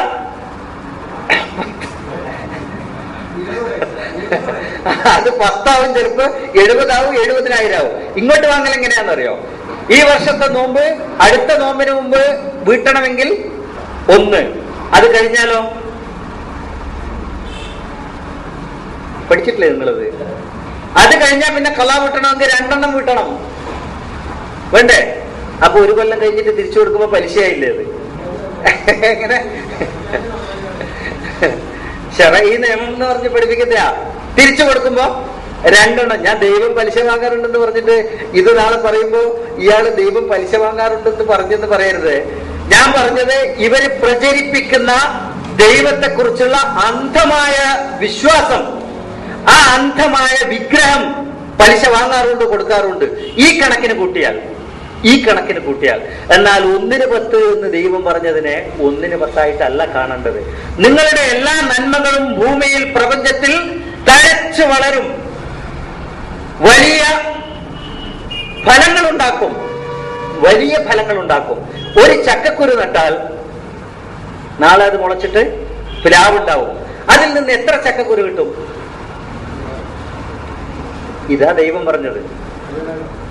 ചിലപ്പോ 70,000 എന്ന് പറയാം, 70 എന്ന് പറയാം. ധാരാളം കിട്ടും. നിങ്ങളൊരു നന്മ ചെയ്താൽ അതിന്റെ. ഇനി ഒന്നുകൂടെ ചോദിക്കട്ടെ, ഈ ചക്കമരത്തിൽ നിന്ന് കിട്ടുന്ന ചക്ക നട്ടവനും കഴിക്കാം, മറ്റുള്ളവർക്കും കഴിക്കാം. അങ്ങനെ എല്ലാവരും നട്ടു കഴിഞ്ഞാൽ ഈ പ്രപഞ്ചത്തിൽ മുഴുവൻ നന്മ ഇങ്ങനെ തഴച്ചു വളരും. ഈ നല്ലൊരാശയം ദൈവം പറഞ്ഞപ്പോ മനുഷ്യൻ എപ്പോഴും സങ്കുചിതമായിട്ടാണ് ചിന്തിക്കുക. എണ്ണങ്ങൾ സങ്കുചിതത്വത്തിന്റെ പ്രതീകങ്ങളാണ്. എല്ലാ എണ്ണങ്ങളും സങ്കുചിതത്വത്തിന്റെ പ്രതീകങ്ങളാണ്. എന്തിനാ എണ്ണ ഉപയോഗിക്കുക? എണ്ണീട്ട് സ്വന്തമാക്കാനാണ്. ചിന്തിച്ചു നോക്കണം. എപ്പോഴും എണ്ണീട്ട് സ്വന്തമാക്കാൻ വേണ്ടിയാണ് എണ്ണത്തെ ഉപയോഗിക്കുക, അല്ലേ? അതിൽ തന്നെ ഉണ്ട് ഒരു സങ്കുചിതത്വം. ആ സങ്കുചിതത്വത്തിന് വേണ്ടി ദൈവം പറഞ്ഞ എണ്ണത്തെയും ഉപയോഗിച്ചു. 1 കൊടുത്താൽ 10 കിട്ടും. ആർക്ക് കിട്ടും? നമ്മൾ ചിന്തിക്കുന്നു, സങ്കുചിതമായി ചിന്തിക്കുമ്പോ എനിക്ക് കിട്ടുമെന്ന് ചിന്തിക്കുന്നു. ദൈവം പറഞ്ഞത് മനുഷ്യന് കിട്ടുമെന്നാണ്, സമൂഹത്തിന് കിട്ടുമെന്നാണ്. സമൂഹത്തിന് മുഴുവനാണ് അത് കിട്ടേണ്ടത്. ഇവിടെ നമ്മളും അല്പം സങ്കുചിതമായി ചിന്തിക്കാറുണ്ട്. എന്താ? ഞാൻ ഈ നേരത്തെ പറഞ്ഞ ചക്ക നട്ടാൽ നാളെ ചക്കക്കുരു നട്ടിട്ട് നാളെ തന്നെ ചക്ക പറിക്കാൻ ആഗ്രഹിക്കുന്നവരാണ് നമ്മളെല്ലാവരും. അധികവും നാളെ തന്നെ അതിന്റെ റിസൾട്ട് കിട്ടണം. ഇപ്പൊ തന്നെ ചിന്തിക്കാറുണ്ട്. കുറെ കാലമായില്ലേ ഇത് പറയാൻ തുടങ്ങിയിട്ട്. ഈ സമൂഹത്തിൽ എന്തെങ്കിലും മാറ്റം ഉണ്ടായോ? മാറ്റം ഉണ്ടാവാൻ സമയമെടുക്കും. Every process has got its own course. ആ സമയം വരെ കാത്തിരിക്കാൻ കഴിയില്ലെങ്കിൽ ഇതിനിറങ്ങാതിരിക്കില്ല. നല്ല അമൃതാഞ്ജന്റെ പരസ്യം കണ്ടിട്ടുണ്ട് ഞാൻ പണ്ട്. ഒരു കുട്ടി മഴയും നനഞ്ഞ് ഇങ്ങനെ വന്നിട്ട് ഒരു മെഡിക്കൽ ഷോപ്പിന്റെ മുമ്പിൽ കയറി നിൽക്കുകയാണ്. അപ്പം അകത്ത് സെയിൽസ്മാൻ ഷോപ്പ് കീപ്പർ ചോദിച്ചു, എന്താ മോനെന്ന് ചോദിച്ചു. പയ്യൻ പറഞ്ഞു, ഒന്ന് ചുമച്ചിട്ട് പറഞ്ഞു എനിക്ക് ജലദോഷമാണ്. ഉടനെ ഇയാളെ അമൃതാഞ്ജൻ എടുത്തു കൊടുത്തിട്ട് മൂക്കിൽ പുരട്ടാൻ വന്നു. മൂക്കിൽ പുരട്ടി, തൊണ്ടയിൽ പുരട്ടി, ഒറ്റ പുരട്ടലിന് ഇത് മുഴുവൻ തീരും. ഇത് ഈ പരസ്യത്തിന്റെ ഒരു തന്ത്രമാണ്. അതിന് പറയും പോലെ നമ്മൾ ഉപയോഗിച്ചാൽ ഇത് അപ്പൊ തന്നെ തീർന്നാലേ അവർക്ക് അടുത്ത ചെലവാകും. കോൾഗേറ്റ് ടൂത്ത് പേസ്റ്റ് ബ്രഷിൽ ഇറക്കുന്നത് കണ്ടിട്ടുണ്ടോ? ഈ അറ്റം മുതൽ ആ അറ്റം വരെ ഇറക്കും. അത് തേക്കാൻ സത്യത്തിൽ ഇത്രയും വേണ്ടു. ഈ പരസ്യത്തിൽ ഇങ്ങനെ കാണിക്കുന്നതിനാ ഇങ്ങനെ നമ്മൾ ഉപയോഗിക്കാണ്. അപ്പൊ ഇതിങ്ങനെ മുഴുവൻ വാരി തേച്ച് കഴിയുമ്പോൾ ഈ കുട്ടി ജലദോഷം പോയി. എന്റെ അറിവിൽ ഇന്നേ വരെ ഈ ഭൂമിയിൽ ഒരാളുടെ ജലദോഷം അങ്ങനെ പോയിട്ടുണ്ടോ? പോകാറുണ്ടോ അങ്ങനെ ജലദോഷം? അങ്ങനെ പോകാറില്ല. അങ്ങനെ ഈ സമൂഹത്തെ ബാധിച്ച മാരണങ്ങളെ ഒരു ദിവസം കൊണ്ട് മാറ്റിക്കളയാൻ കഴിയില്ല. അതിൻ്റെതായ സമയമെടുക്കും. എന്നാലും ആ പാന്താവിൽ ഉറച്ചു നിൽക്കുക എന്നതാണ് സത്യത്തിന്റെ കൂടെ നിൽക്കുന്നവന്റെ ധർമ്മം. സത്യത്തിന്റെ കൂടെ നിൽക്കുന്നവന് ധാരാളം തടസ്സങ്ങൾ ഉണ്ടാവും, ധാരാളം വെല്ലുവിളികൾ നേരിടേണ്ടി വരും. വെല്ലുവിളികൾ യഥാർത്ഥത്തിൽ സത്യത്തിന്റെ കൂടെ നിൽക്കുന്നവന് മാത്രമേ നേരിടേണ്ടി വരൂ എന്ന് പറയുന്നതാണ് സത്യം. അസത്യത്തിന്റെ കൂടെ നിൽക്കുന്നവനെ സഹായിക്കാൻ ധാരാളം ആൾക്കാരുണ്ടാവും. കാരണം ഇമ്മീഡിയറ്റ് റിസൾട്ടാണ്. ഇപ്പൊ ചെയ്താൽ അപ്പൊ കിട്ടും റിസൾട്ട്. അപ്പൊ റിസൾട്ട് കിട്ടുന്നതിന്റെ കൂടെ ആളുണ്ടാവും, അതിന് വെല്ലുവിളികൾ ഉണ്ടാവില്ല. അപ്പം ഈ വെല്ലുവിളികളെ മറികടക്കാൻ 3 കാര്യങ്ങൾ നമ്മൾ ചെലവഴിക്കേണ്ടിയിരിക്കുന്നു. 3 കാര്യങ്ങൾ ചെലവഴിക്കാത്തതിന്റെ പേരിലാണ് ഈ ഭൂമിയിൽ പരാജയപ്പെട്ട എല്ലാവരും പരാജയപ്പെട്ടു പോയിരിക്കുന്നത്. സമയം, ധനം, കായിക ശേഷി. ഈ 3 ചെലവഴിക്കാതെ ഇന്നേ വരെ ഈ ഭൂമിയിൽ ഒരാളും വിജയിച്ചിട്ടില്ല. മനസ്സിലാക്കണം. സമയം, ധനം, കായിക ശേഷി, അത് 3 ചെലവഴിക്കാതെ വിജയിക്കാൻ കഴിയില്ല. പക്ഷേ നമ്മൾ ആഗ്രഹിക്കുന്നത് ഇത് 3 പെട്ടിയിൽ വെച്ചിട്ട് അതിന്റെ കൂടെ പെട്ടിയിൽ വെച്ച് കൂട്ടാൻ ഒരു റിസൾട്ട് ഉടനെ കിട്ടണം. കിട്ടില്ല. മനസ്സിലാക്കണം. ഇവിടെ ദൈവം ആകാശത്തിന്റെ മേലെ എന്നും പറഞ്ഞു, നിങ്ങളുടെ ഉള്ളിൽ എന്നും പറഞ്ഞു. ഞാൻ അതിന്റെ എല്ലാ വശങ്ങളിലേക്കും കടക്കുകയല്ല. പക്ഷെ ഈ 2 കാര്യം തന്നെ അതിന്റെ എക്സ്ട്രീം എൻഡാണ്. ഒന്ന് നിന്റെ ഉള്ളിന്റെ ഉള്ളിലുണ്ട്, പ്രപഞ്ചത്തിന്റെ അങ്ങേ തലക്കലുണ്ട്, അങ്ങേ തലക്കലുണ്ട്. അപ്പം ഈ ദൈവം എവിടെയാ ഉള്ളത്? എല്ലായിടത്തും ഉണ്ട്. എത്ര എണ്ണം ഉണ്ട്? അവിടെയാണ് പ്രശ്നം. 1 എന്ന വാക്ക് അപര്യാപ്തമാണ് എന്ന് മനസ്സിലാക്കണം. 1 എന്ന വാക്ക്. അതുകൊണ്ട് ഏകദൈവ സിദ്ധാന്തത്തെ ഞാൻ എതിർത്തു എന്ന് വരരുത്. അങ്ങനെയല്ല ഞാൻ ഉദ്ദേശിക്കുന്നത്. 1-ലധികമില്ല എന്ന് തറപ്പിച്ച് പറയാം. 1-ലധികമില്ല എന്ന് തറപ്പിച്ച് പറയാം. പക്ഷെ 1 എന്ന വാക്ക് അപര്യാപ്തമാണ് ദൈവത്തെ കുറിച്ച് പറയാൻ. ദൈവത്തെ കുറിച്ച് ഇപ്പൊ ഞാൻ ചോദിക്കട്ടെ, അല്ലാഹു നൂറ് സമാവാതി വൽ അർള് ആര് പറഞ്ഞതാ? അല്ലാഹു തന്നെ പറഞ്ഞതാ. ആകാശഭൂമികളുടെ പ്രകാശമാണ് ദൈവം എന്ന് വെച്ചാൽ ദൈവം ഒരു ടോർച്ച ആണോ? ആ 100 എന്ന വാക്ക് ദൈവത്തിന് അപര്യാപ്തമാണോ അല്ലയോ?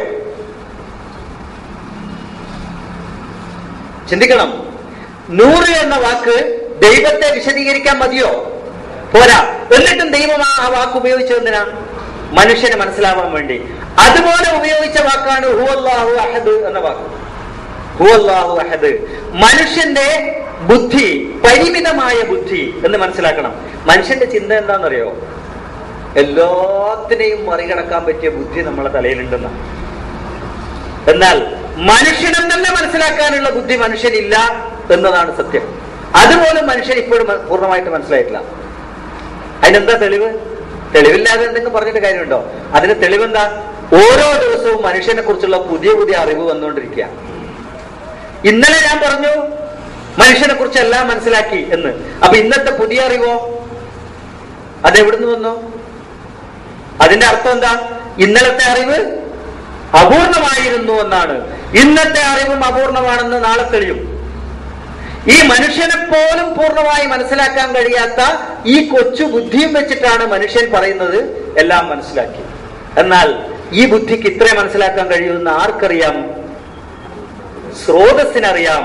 അപ്പൊ ആ സ്രോതസ് ഈ ബുദ്ധിക്ക് മനസ്സിലാകുന്നതാ പറഞ്ഞു തരുന്നത്. ദൈവത്തിന്റെ ഭാഷയിലല്ല ദൈവം സംസാരിക്കുന്നത്, മനുഷ്യന്റെ ഭാഷയിലാണ് ദൈവം സംസാരിക്കുന്നത്. മനുഷ്യനെ മനസ്സിലാകാൻ വേണ്ടിയാണ് ദൈവം സംസാരിക്കുന്നത്. അപ്പൊ പറഞ്ഞു ഹുവല്ലാഹു അഹദ്, അല്ലാഹു നൂറു സമാവാതി വൽ അർള് മസലു നൂരിഹി കമിഷ്കാത്തിൻ ഫിഹാ മിസ്ബാഹ്. എന്താ? നീ മനസ്സിലാക്കണം ഇത് എന്ന് പറഞ്ഞിട്ട് അല്ലാഹു ഏകനാണെന്ന് വാദിക്കുന്നവർ എന്തുകൊണ്ട് വാദിക്കുന്നില്ല ദൈവം ഒരു വഴിവിളക്കാണ് എന്നെന്താ വാദിക്കാത്തത്? അവിടെ എത്തുമ്പം അത് ഉപമ, എങ്കിൽ ഇതും ഉപമയാണ്. ഞാൻ പറഞ്ഞു വരുന്നത് ഏകത്വം അല്ലാഹു ഒന്നാണോ രണ്ടാണോ എന്ന് ചോദിച്ചാൽ അല്ലാഹു രണ്ടുമല്ല ഒന്നുമല്ല. അല്ലാഹു സർവവ്യാപിയായ പ്രഭാവമാണ്, സർവവ്യാപിയായ ചൈതന്യമാണ്, സർവവ്യാപിയായ വെളിച്ചമാണ്, സർവവ്യാപിയായ അന്ധകാരവുമാണ്. അതും മനസ്സിലാക്കണം. അന്ധകാരം ദൈവത്തിന്റെ അസ്തിത്വത്തിൽ നിന്ന് പുറത്താണോ? അല്ല, അതുമാണ്. അല്ലെങ്കിൽ തന്നെ അന്ധകാരവും വെളിച്ചവും ഒന്നാണ് സത്യത്തിൽ. ഒരേ സാധനത്തിന്റെ ഒരറ്റം അന്ധകാരം, അതിന്റെ മറ്റേ അറ്റം വെളിച്ചം. ഒരേ സാധനമാണിത്. വെളിച്ചത്തെ നമ്മള് ഫാനുകൾക്ക് സാധാരണ കൊടുക്കാറുള്ള സാധനം ഉണ്ടല്ലോ, ഡിമിനിഷ് ചെയ്യിക്കാൻ, ലൈറ്റ് ഡിമിനിഷ് ചെയ്യുന്ന സാധനം, റെഗുലേറ്റർ എന്നല്ല അതിനെ പറയാ, വേറെ ഒരു പേരുണ്ട് അതിന്, ഡിമ്മർ. Right, dimmer. ഈ ഡിമ്മർ ഉപയോഗിച്ചിട്ട് നമ്മൾ ഒരു ബൾബിനെ ഏറ്റവും കൂട്ടിവെച്ചാൽ പ്രകാശം, അല്പം കുറച്ചാൽ ആ പ്രകാശമാണോ ഇരുട്ടാണോ? പ്രകാശം തന്നെ. പക്ഷെ ആ പ്രകാശത്തിൽ കുറച്ച് ഇരുട്ടില്ലേ? നേരത്തെ പ്രകാശത്തെക്കാളും ഇരുട്ടില്ലേ അതിനകത്ത്? അങ്ങനെ കുറഞ്ഞു പോയി അവസാനം ഇരുട്ട് കൂടി പ്രകാശം പോയി. ഇത് രണ്ടും ഒന്നല്ലേ? ആണോല്ലോ? കുറെ കാര്യങ്ങളുണ്ട് ഇതുപോലെ, കുറെ കാര്യങ്ങൾ. ചൂടും തണുപ്പും ഒന്നാണ് സത്യത്തിൽ. ആണോല്ലോ? ചൂടും തണുപ്പും ഒന്നാണ്. കാരണം നമ്മൾ 0 ഡിഗ്രി സെന്റിഗ്രേഡ് തണുപ്പ് എന്നാണോ പറയാ, ഇംഗ്ലീഷിൽ ഹീറ്റ് എന്നാണോ പറയാ? എന്താ പറയാ? 0 ഡിഗ്രി സെന്റിഗ്രേഡ് ഹീറ്റാണ്, 0 ഡിഗ്രി സെന്റിഗ്രേഡ് ഊഷ്മാവാണ് അല്ലെ? 100 ഡിഗ്രി സെന്റിഗ്രേഡ് ഊഷ്മാവാണോ ചൂടാണോ? ഊഷ്മാവ് തന്നെ, രണ്ടും ഊഷ്മാവ് തന്നെ. സ്പീഡും സ്ലോവും ഒന്നാണ്. ആണോല്ലോ? വേഗതയും മെല്ലെപ്പോക്കും ഒന്നാണ് സത്യത്തിൽ. 10 കിലോമീറ്റർ വേഗതയിലാണോ പോലും മെല്ലെയാണോ? 10 കിലോമീറ്റർ വേഗതയിൽ സഞ്ചരിക്കുന്നു. പക്ഷെ നമ്മൾ എന്താ പറയാ, മെല്ലെ പോകുന്നു അല്ലെ? 100 കിലോമീറ്റർ വേഗതയിൽ പോകുമ്പോ സ്പീഡ് പോകുന്നു. ഇത് രണ്ടും ഒന്നാ സത്യത്തിൽ. കൂടി വരുന്നു. ഇതെല്ലാം എന്തിലൊതുങ്ങുന്നു? ദൈവത്തിൽ. ഇതിനെല്ലാം ഉൾക്കൊള്ളാൻ പറ്റിയ ഒരു പ്രഭാവം, ആ പ്രഭാവത്തെ കുറിച്ചാണ് ചർച്ച. അതുകൊണ്ടാണ് ഞാൻ പറഞ്ഞത്, ഞാനൊരു മതവിശ്വാസിയല്ല, ഞാനൊരു ദൈവവിശ്വാസിയാണ്. മതവിശ്വാസിയായാൽ ധാരാളം പരിമിതികളുണ്ട്. ഇപ്പോ തിരുവല്ലയിലെ ഒരു TJ ജോസഫ്, അദ്ദേഹത്തെ ഒരു മതക്കാര് കൊണ്ടുപോയി കൈവെട്ടിയിട്ട് അയാളുടെ വലത് കൈ കളഞ്ഞു ഇല്ലേ? പ്രവർത്തന യോഗ്യനല്ലാതാക്കി അയാളെ. അതൊരു മതത്തെ അനുകൂലിച്ചെന്ന് കരുതാം. എന്നാൽ അയാൾ ഏത് മതത്തിലായിരുന്നു, ആ മതം അയാളോട് എന്താ ചെയ്ത്? അതിനേക്കാളും വലിയ വികൃതി, അതിനേക്കാളും വലിയ ദ്രോഹം അയാളോട് ചെയ്തു. ഈ മതത്തിന് മനുഷ്യനെ കുറിച്ചല്ല ചിന്ത, മതത്തെക്കുറിച്ച് മാത്രം. മതത്തിന് തന്നെ കുറിച്ച് മാത്രമാണ്, ആ സ്വന്തത്തെ കുറിച്ച് മാത്രമാണ് ചിന്ത. അല്ലെങ്കിൽ ആ മതത്തിന്റെ അനുയായിയായ, മതത്തിനകത്തിരുന്നു കൊണ്ട് മറുവശത്തിരിക്കുന്ന മതത്തെ നശിപ്പിക്കാൻ ശ്രമിച്ചു എന്ന് അവർ വിശ്വസിക്കുന്നു. അയാളെങ്കിലും പ്രൊട്ടക്ട് ചെയ്യണ്ടേ ഇവര്? എന്തുകൊണ്ട് ചെയ്തില്ല? ലാഭം മാത്രമാണ് മതം നോക്കുക. അതിന്റെ മതത്തിന്റെ അനുയായികളുടെ ലാഭമല്ല, മതത്തിന്റെ ലാഭം അത് മാത്രമാണ് നോക്കുക. പക്ഷെ ദൈവവിശ്വാസി നോക്കേണ്ടത് ആരെക്കുറിച്ചാണ്? മനുഷ്യന്റെ നന്മയാണ് ദൈവവിശ്വാസി ചിന്തിക്കേണ്ടത്. ഖുർആനിന്റെ ഫോക്കസ് പുറത്തോട്ടാണ്, അകത്തോട്ടല്ല. മതത്തിന്റെ ഫോക്കസ് അകത്തേക്കാണ്.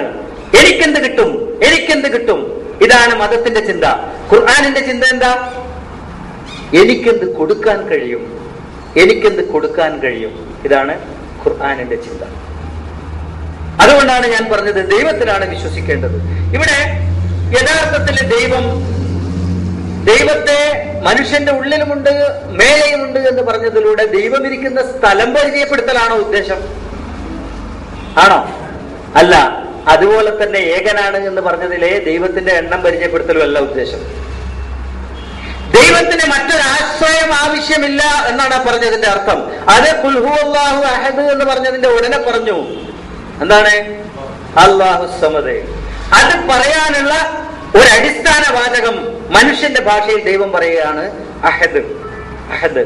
ഏതുപോലെ നിന്റെ കണ്ടനാളത്തിനകത്ത് ഞാനുണ്ട്, നിന്റെ ആ പ്രപഞ്ചത്തിന്റെ പുറത്തും ഞാനുണ്ട് എന്ന് പറഞ്ഞതിലൂടെ സർവവ്യാപിയാണെന്ന് മനസ്സിലാക്കി തരുന്നത് പോലെ ദൈവത്തിന്റെ ഗുണങ്ങളെക്കുറിച്ച്, അടിസ്ഥാനപരമായ ദൈവത്തിന്റെ വിശേഷണങ്ങളെ കുറിച്ച് പറയാൻ വേണ്ടി ദൈവം പറഞ്ഞു ഏകനാണ്. അല്ലാതെ എണ്ണിത്തന്നതല്ല ദൈവം, എണ്ണിത്തന്നതല്ല. ആ സത്യം നമ്മൾ മനസ്സിലാക്കാൻ കഴിയണം. ദൈവത്തെ ഒരിക്കലും ഒരാൾക്കും എണ്ണാൻ കഴിയില്ല ദൈവത്തെ. ഏകനാണെന്ന് പറയുന്നവരോട് ചോദിക്കണം, ദൈവത്തെ എണ്ണാൻ കഴിയും? അവർക്ക് തന്നെ ആത്മവിശ്വാസത്തോടെ പറയാൻ കഴിയില്ല ദൈവത്തെ എണ്ണാൻ കഴിയും. ഇത് ഞാൻ പറയുമ്പോൾ ഇതിനകത്ത് ഒരു അപകടമുണ്ട്. ആ അപകടം കൂടെ ഞാൻ പറയാതിരിക്കുന്നത് ശരിയല്ല. പലരും സംശയിക്കാം, അല്ലെങ്കിൽ നാളെ ഇത് കേട്ടിട്ട് മറ്റു പലരും പറയാം അദ്വൈതവാദമാണോ ഞാൻ പറയുന്നത് എന്ന്. ഒരിക്കലും അദ്വൈതവാദമല്ല ഞാൻ പറയുന്നത്, അത് മനസ്സിലാക്കണം. കാരണം അദ്വൈതത്തിന്റെ ചിന്ത അഹം ബ്രഹ്മാസ്മി, അഹം ബ്രഹ്മാസ്മി എന്ന് വെച്ചാൽ ഞാൻ തന്നെയാണ് ദൈവം എന്നിടത്തേക്ക് എത്തുകയാണ് അവസാനം. അത് ഖുർആനിന്റെ അനുയായികളെന്ന് അവകാശപ്പെടുന്ന സൂഫികളിലെ ഒരു വിഭാഗം അതിനെ അങ്ങനെ തന്നെ ട്രാൻസ്ലേറ്റ് ചെയ്തിട്ടുണ്ട്. അനൽ ഹഖ്, അനൽ ഹഖ്, അഹം ബ്രഹ്മാസ്മി അനൽ ഹഖ്, നാം തന്നെയാണ് യാഥാർത്ഥ്യം, നാം തന്നെയാണ് ദൈവം. ഞാൻ പറയുന്നതിലെ വ്യത്യാസം, ഞാനല്ല ഈ ദൈവം, ഞാനല്ല ഈ ദൈവം, പക്ഷെ ദൈവം സർവവ്യാപിയാണ്. എന്റെ ഉള്ളിൽ ദൈവത്തിന് സ്വാധീനമുണ്ടോ ഇല്ലയോ? ഉണ്ട്. എന്റെ പുറത്ത് ദൈവത്തിന് സ്വാധീനമുണ്ട്. പ്രപഞ്ചം മുഴുവൻ ദൈവത്തിന് സ്വാധീനമുണ്ട്. ഈ ദൈവം ഒന്നിലധികമില്ല എന്നേ പറഞ്ഞു. ക്ലിയർ ആണോ ഞാൻ പറഞ്ഞത്? വ്യക്തമാണോ കാര്യങ്ങൾ? വ്യക്തമല്ലെങ്കിൽ ഈ വശം വിട്ടുപോകാൻ കഴിയില്ല. എന്നെ വിളിച്ചാലും പ്രശ്നമില്ല എന്ന് പറഞ്ഞത് അതുകൊണ്ടാണ്. അതിന് മറ്റൊരു വശം കൂടിയുണ്ട്. ഏത് നാമങ്ങളിൽ വിളിച്ചാലും എന്ന് പറഞ്ഞാൽ മനുഷ്യൻ സ്വായത്തമാക്കിയിരിക്കേണ്ട എല്ലാ ഗുണങ്ങളും ദൈവം വിശദീകരിച്ചിരുന്നത് ദൈവത്തിന്റെ പേരുകളിലൂടെയാണ്. ആദിൽ, നീതിമാൻ, റഹീം, കാരുണ്യവാൻ, ഇതൊക്കെ ദൈവത്തിൽ നിന്ന്, ദൈവത്തിന്റെ വിശേഷണങ്ങളിൽ നിന്ന് മനുഷ്യൻ പകർന്നെടുക്കണം, മനുഷ്യൻ സ്വയം ഉണ്ടാക്കിയെടുക്കണം. അത് ആ ഒരു വശം കൂടിയുണ്ട് അതിൽ. ഓക്കെ, എനിക്ക് തോന്നുന്നു നമുക്ക് അടുത്ത ഘട്ടത്തിലേക്ക് കിടക്കാം. അപ്പൊ ദൈവത്തെ നമ്മൾ പ്രപഞ്ചമായ പ്രപഞ്ചങ്ങൾക്ക് മുഴുവൻ ഒരു സ്രോതസ് ഉണ്ടായേ പറ്റൂ എന്ന് മനസ്സിലാക്കി. അതിനെ കുറെ എണ്ണം ഉണ്ടായിരുന്നെങ്കിൽ അവ പരസ്പരം ഈ പാരസ്പര്യത്തോടെ മുമ്പോട്ട് പോവില്ലായിരുന്നു എന്ന് മനസ്സിലാക്കാൻ കഴിഞ്ഞു. അവസാനം ഏകം എന്ന് പറയുന്നത് നമ്മെ മനസ്സിലാക്കി തരാൻ വേണ്ടി ദൈവം ഉപയോഗിച്ച ഒരു വാക്ക് മാത്രമാണ്. അതൊരിക്കലും ഒരു എണ്ണമല്ല. സർവവ്യാപിയായ ഒരു പ്രഭാവത്തെയാണ് ദൈവം എന്ന് വിളിക്കേണ്ടത് എന്ന് നമ്മൾ മനസ്സിലാക്കി. അപ്പൊ ദൈവത്തെ തിരിച്ചു പറഞ്ഞു കഴിഞ്ഞാൽ ഇനിയാണ് മനുഷ്യന്റെ ഏറ്റവും പ്രധാനപ്പെട്ട വശം. ഈ തിരിച്ചറിയലിലൂടെ മാത്രമേ ആ പ്രഭാവത്തോട് നമുക്ക് എന്ത് ചെയ്യാൻ പറ്റുള്ളൂ? വിധേയപ്പെടാൻ പറ്റുള്ളൂ. അവിടുന്നാണ് നമ്മൾ പുറപ്പെട്ടത്. വിധേയത്വത്തിൽ നിന്നാണ് നമ്മൾ പുറപ്പെട്ടത്. എങ്ങനെ വിധേയപ്പെടണമെന്ന് അറിയണമെങ്കിൽ ആരെ വിധേയപ്പെടണമെന്ന് അറിയണം. ആ ആരെ എന്ന ചോദ്യത്തിന്റെ ഉത്തരമാണ് നമ്മൾ 4-5 ആഴ്ചകൾ കൊണ്ട് കണ്ടെത്തിയത്. ഇപ്പൊ നമുക്കറിയാം ആരെ വിധേയപ്പെടണം. സർവവ്യാപിയായ, സർവത്തിന്റെയും സ്രോതസ്സായ ഒരു പ്രഭാവത്തെ വിധേയപ്പെടണം. ഇനി അടുത്ത ചോദ്യം, എങ്ങനെ വിധേയപ്പെടണം? എങ്ങനെ വിധേയപ്പെടണം? അതാണ് അടുത്ത ചോദ്യം. ഒരുപക്ഷെ മനുഷ്യന്റെ പ്രായോഗിക ജീവിതത്തെ ഏറ്റവും ബാധിക്കുന്ന വിഷയം ഇതാണ്. ഏറ്റവും ബാധിക്കുന്ന വിഷയം ഞാൻ നേരത്തെ ഓതി വെച്ച വൈദാ സഅലക ഇബാദി അന്നി ഫഇന്നി ഖരീബ് എന്ന് പറഞ്ഞിട്ട് ബാക്കി ദൈവം പറയുന്നു ഉജീബു ദഅവത ദാഇ ഇദാ ദഅൻ. ഈ എങ്ങനെ വിധേയപ്പെടണം എന്ന് പറയുന്നതിന്റെ മറ്റൊരു വാക്കാണ് ആ ദൈവത്തെ വിധേയപ്പെടുക എന്ന് പറഞ്ഞാൽ അവനെ ആശ്രയിക്കുക എന്നാണ്. ഈ അവനെ എന്ന വാക്കും സൂക്ഷിച്ച് പ്രയോഗിക്കണം. കാരണം എന്താ അറിയോ, അവൻ എന്ന് പറയുമ്പോൾ ദൈവം ആണാണോ എന്ന് ചോദിക്കാം അല്ലേ? ഞാനൊക്കെ മദ്രസയിൽ പഠിക്കുന്ന സ്ഥലത്ത് എനിക്ക് ഉറപ്പായിരുന്നു ദൈവം ആണാണോ. കാരണം എന്താ അറിയോ, എല്ലാ ഉസ്താദും അവൻ അവൻ അവൻ എന്ന് പറഞ്ഞപ്പോ ഒരു ഉസ്താദും പറഞ്ഞു തന്നില്ല, ഇതിന്റെ ഒരു ക്ലാരിഫിക്കേഷൻ നമുക്ക് തന്നിട്ടില്ല. അപ്പം സ്വാഭാവികമായി ചിന്തിക്കാം, ദൈവം ആണാണ് എന്ന് വന്നാൽ 2 പ്രശ്നങ്ങൾ ഉദിക്കും. ഒന്ന്, ഒരു സൃഷ്ടിയിൽ ആണ് എന്ന ഒന്നുണ്ടെങ്കിൽ പെണ്ണില്ലാതെ പൂർണ്ണമാവില്ല. ആകുമോ? ഇല്ല. 2, എല്ലാ ആണിന്റെ ഉള്ളിലും ഒരു ആൺ പക്ഷപാതിത്വം ഉണ്ടാവും. ഈ 2 അപകടമുണ്ട് ദൈവം ആണാണെന്ന് വിശ്വസിച്ചാൽ. ഒന്ന്, പരിപൂർണത അവകാശപ്പെടാൻ കഴിയില്ല. 2, ആണുങ്ങളെ കൂടെ നിൽക്കും ദൈവം. ഇപ്പോഴത്തെ ഇസ്ലാമിനെ പറ്റിയ വലിയൊരു പ്രശ്നം അതാ, പെണ്ണുങ്ങളെ അടിമകളായിട്ടാണ് ഇന്നത്തെ വ്യവസ്ഥിതി കാണുന്നത്. കാരണം ആൺപക്ഷപാതികളാണ് ഇതിന് മുഴുവൻ വ്യാഖ്യാനങ്ങൾ എഴുതിയിരിക്കുന്നത്. എല്ലാ വ്യാഖ്യാനങ്ങളിലും പുരുഷ പക്ഷപാതിത്വം കാണാൻ നമുക്ക് കഴിയും. പുരുഷൻ സ്വർഗത്തിലേക്ക് പോയാൽ അവിടെ എന്തുണ്ട്? പെണ്ണ് പോയാലോ? പെണ്ണിന് ഈ ഹൂറുല്ലിനെ കൊണ്ട് എന്തെങ്കിലും കാര്യമുണ്ടോ? എന്തെങ്കിലും കാര്യമുണ്ടോ? ആ പുരുഷ പക്ഷപാതിത്വം ദൈവത്തിൽ പോലും ആരോപിക്കുകയാണ് അവൻ എന്നത്. എന്നാൽ ഞാൻ ഒന്നുകൂടി വ്യക്തമാക്കട്ടെ, അവൻ എന്ന വാക്കിനെ ഒരു സർവനാമമായി കാണുമ്പം അത് എന്ന അർത്ഥത്തിൽ എടുത്താൽ മതി. അത്, ആ ശക്തി. അത് എന്ന് പറയുമ്പോൾ വേറൊരു പ്രശ്നമുണ്ട്, ജീവൻ ഇല്ലാത്തതെന്നാവും. അതുകൊണ്ടാണ് അവൻ എന്ന് പറഞ്ഞത്. അവിടെയാണ് പ്രശ്നം. അതെന്ന് പറയുന്നത് വേറൊരു പ്രശ്നത്തിലേക്ക് എത്തും. അപ്പൊ എന്താണെന്നറിയോ, നമ്മൾ ഈ വിഷയത്തിൽ പോകേണ്ടി വരും. അടുത്ത ചർച്ച ജീവൻ എന്ന് പറഞ്ഞാൽ എന്താണെന്നതിലേക്ക് വരും. യഥാർത്ഥത്തിൽ ദൈവത്തിന് ജീവനുണ്ടോ? ആ ചർച്ചയും കൂടി ചെയ്യേണ്ടി വരില്ലേ? അത് നമുക്ക് ചെയ്യണം. ഇൻഷാ അല്ലാഹ് ആ ചർച്ച നമുക്ക് ചെയ്യണം. ദൈവത്തിന് ജീവനുണ്ട് എന്ന് പറയുമ്പോൾ നമ്മുടെ ജീവനും ദൈവത്തിന്റെ ജീവനും തമ്മിലുള്ള വ്യത്യാസത്തെ കുറിച്ച് ആലോചിക്കണം. ഇൻഷാ അല്ലാഹ് നമുക്ക് അതിനെക്കുറിച്ച് ചെയ്യണം. അവിടെ വരെ എത്തേണ്ടെന്ന് കരുതിയിട്ടാണ് ഞാൻ ഈ അവൻ എന്ന് പ്രയോഗിക്കുന്നത്. മനസ്സിലാക്കണം. അവൻ എന്ന് പറഞ്ഞാൽ ആണായ ദൈവത്തെ കുറിച്ചല്ല ഞാൻ പറയുന്നത്. പല മതങ്ങളിലും ദേവിമാരുണ്ടായത് ദൈവത്തെ ദേവനായി കണ്ടതുകൊണ്ടാണ്. ദൈവത്തെ ദേവനായി കണ്ടതുകൊണ്ടാണ് ദേവിമാരുണ്ടായിപ്പോയത്. കാരണം ആർക്കും ചിന്തിക്കാവുന്നതേ ഉള്ളൂ, ഒരു പൂർണ്ണത വേണമെങ്കിൽ ഒരു പെണ്ണ് വേണം, അല്ലേ? സ്വാഭാവികമാണ്. അപ്പൊ അവൻ എന്ന് ഞാൻ പറയുന്നത് ദൈവത്തെ സൂചിപ്പിക്കാൻ. ഇവിടെയും പ്രശ്നം എന്താണെന്നറിയോ? മനുഷ്യന്റെ ഭാഷയുടെ പരിമിതിയാണ് പ്രശ്നം. ഒന്ന് പ്രശ്നമായ പോലെ, ഏകം പ്രശ്നമായ പോലെ ഇവിടെയും പ്രശ്നം മനുഷ്യന്റെ ഭാഷയാണ്. അത് എന്ന വാക്കിൽ ദൈവത്തെ ഉൾക്കൊള്ളാൻ പറ്റില്ല. അവൻ എന്ന വാക്കിനും ദൈവത്തെ ഉൾക്കൊള്ളാൻ പറ്റില്ല. അപ്പൊ എന്താ ചെയ്യാ? മനസ്സിലാവാൻ വേണ്ടി എന്തെങ്കിലും ഒന്ന് പറയണം. അത്രേ നിവൃത്തിയുള്ളൂ. അതിനുവേണ്ടി പറയുന്ന വാക്ക് മാത്രമാണ് അവൻ എന്ന വാക്ക്. മനസ്സിലാക്കണം. ഇത് എപ്പോ എവിടെ പറഞ്ഞാലും ഒരു സ്വഭാവമുണ്ട്. ഇതിൽ നിന്ന് കട്ട് ചെയ്തിട്ട് ഇത്രയും മാറ്റി വേറെ പറയല്, വേറെ കൊണ്ട് കേൾക്കല്. അതിന് അവസരമില്ലാതിരിക്കാൻ വേണ്ടിയാണ് ഞാൻ ഇത്രയും വ്യക്തമായി പറഞ്ഞത്. അപ്പൊ ആ ദൈവത്തിന് വിധേയപ്പെടുക എന്ന് പറഞ്ഞാൽ മറ്റൊരു ഭാഷയിൽ ആ ദൈവത്തെ ആശ്രയിക്കുക എന്ന് തന്നെയാണ് അതിന്റെ അർത്ഥം. മാർഗത്തിന് വേണ്ടി നമ്മൾ എന്തിനെ ആശ്രയിക്കുന്നു, അതിന് വിധേയപ്പെട്ടിരിക്കുന്നു നമ്മളെന്ന് പറയാം. ഇവിടെ ഈ പ്രശ്നമാണ് പലതരം ചർച്ചകളിലേക്ക് എത്തിയിരിക്കുന്നത്.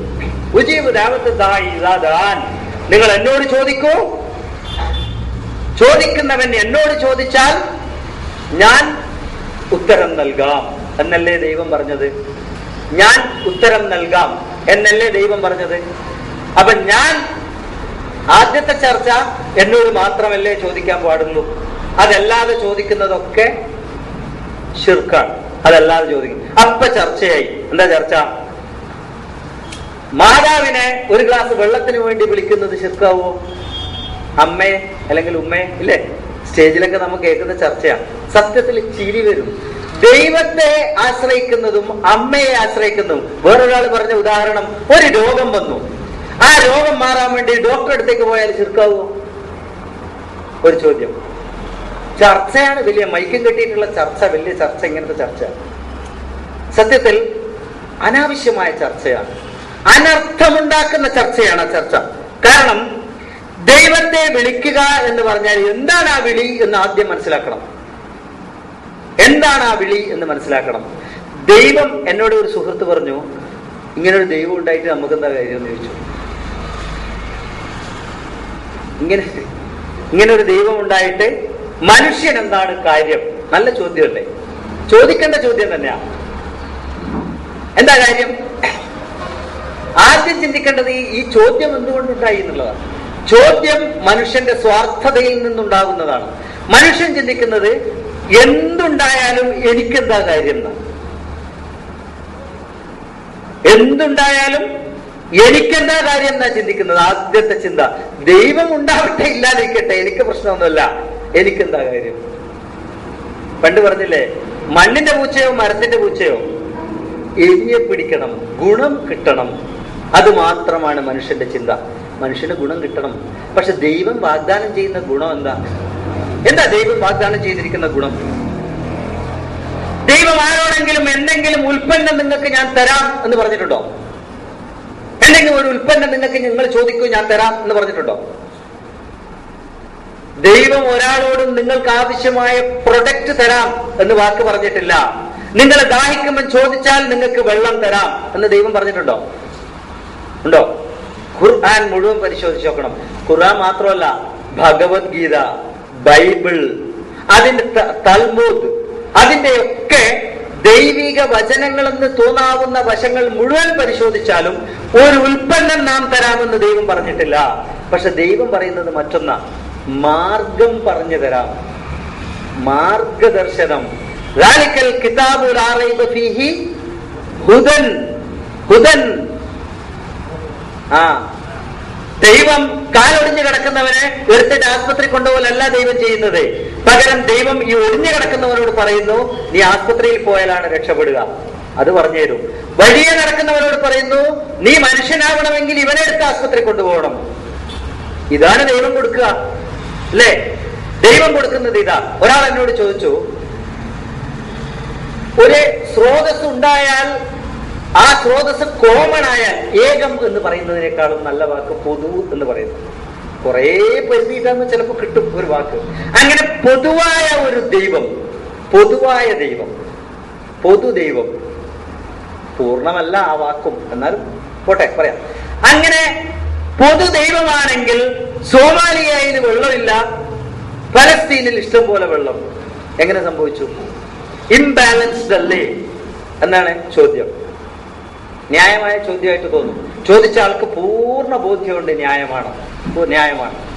എന്നാൽ ഒന്ന് ചിന്തിക്കണം, ഈ വെള്ളം നിങ്ങൾക്ക് തരാമെന്ന് ദൈവം പറഞ്ഞിട്ടുണ്ടോ? സോമാലിയയിലുള്ള ജനങ്ങൾക്ക് കുടിക്കാൻ വെള്ളമില്ല, സത്യമാണ്. അതിന് 2 മാർഗങ്ങൾ ദൈവം പറഞ്ഞു കൊടുത്തിട്ടുണ്ട്. ഒന്ന്, ഭൂമി മുഴുവൻ സഞ്ചരിച്ച് വെള്ളം കണ്ടെത്താം. കണ്ടെത്തിക്കൂടെ? ഭൂമി മുഴുവൻ സഞ്ചരിച്ച് വെള്ളം കണ്ടെത്താം. സീറൂഫിൽ അർള്.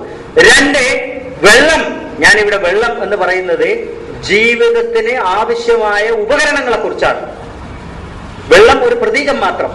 ജീവിതത്തിന് ആവശ്യമായ ഉപകരണം ആരുടെയൊക്കെ കയ്യിലുണ്ടോ അവരൊക്കെ അത് എന്ത് ചെയ്യണം? ഇല്ലാത്തവനുമായി പങ്കുവെക്കണം, ഷെയർ ചെയ്യണം. പോരെ, സൊല്യൂഷനായില്ലേ? ഇതിനെ അട്ടിമറിച്ചത് ആരാ? ഇതിനെ അട്ടിമറിച്ചത് മനുഷ്യനാണ്. മനുഷ്യൻ ഒന്നാമതായി ഇത് അന്വേഷിച്ചിട്ട് പോകാൻ തയ്യാറല്ല. ഒരു തരം വിധേയത്വമാണ് മനുഷ്യന്. ആരോട്? ജനിച്ച ഭൂമിയോട്, ജനിച്ച നാട്ടിനോട്. പട്ടിണി കിടന്ന് മരിച്ചാലും ഇവിടെ നിന്ന് പോകൂല.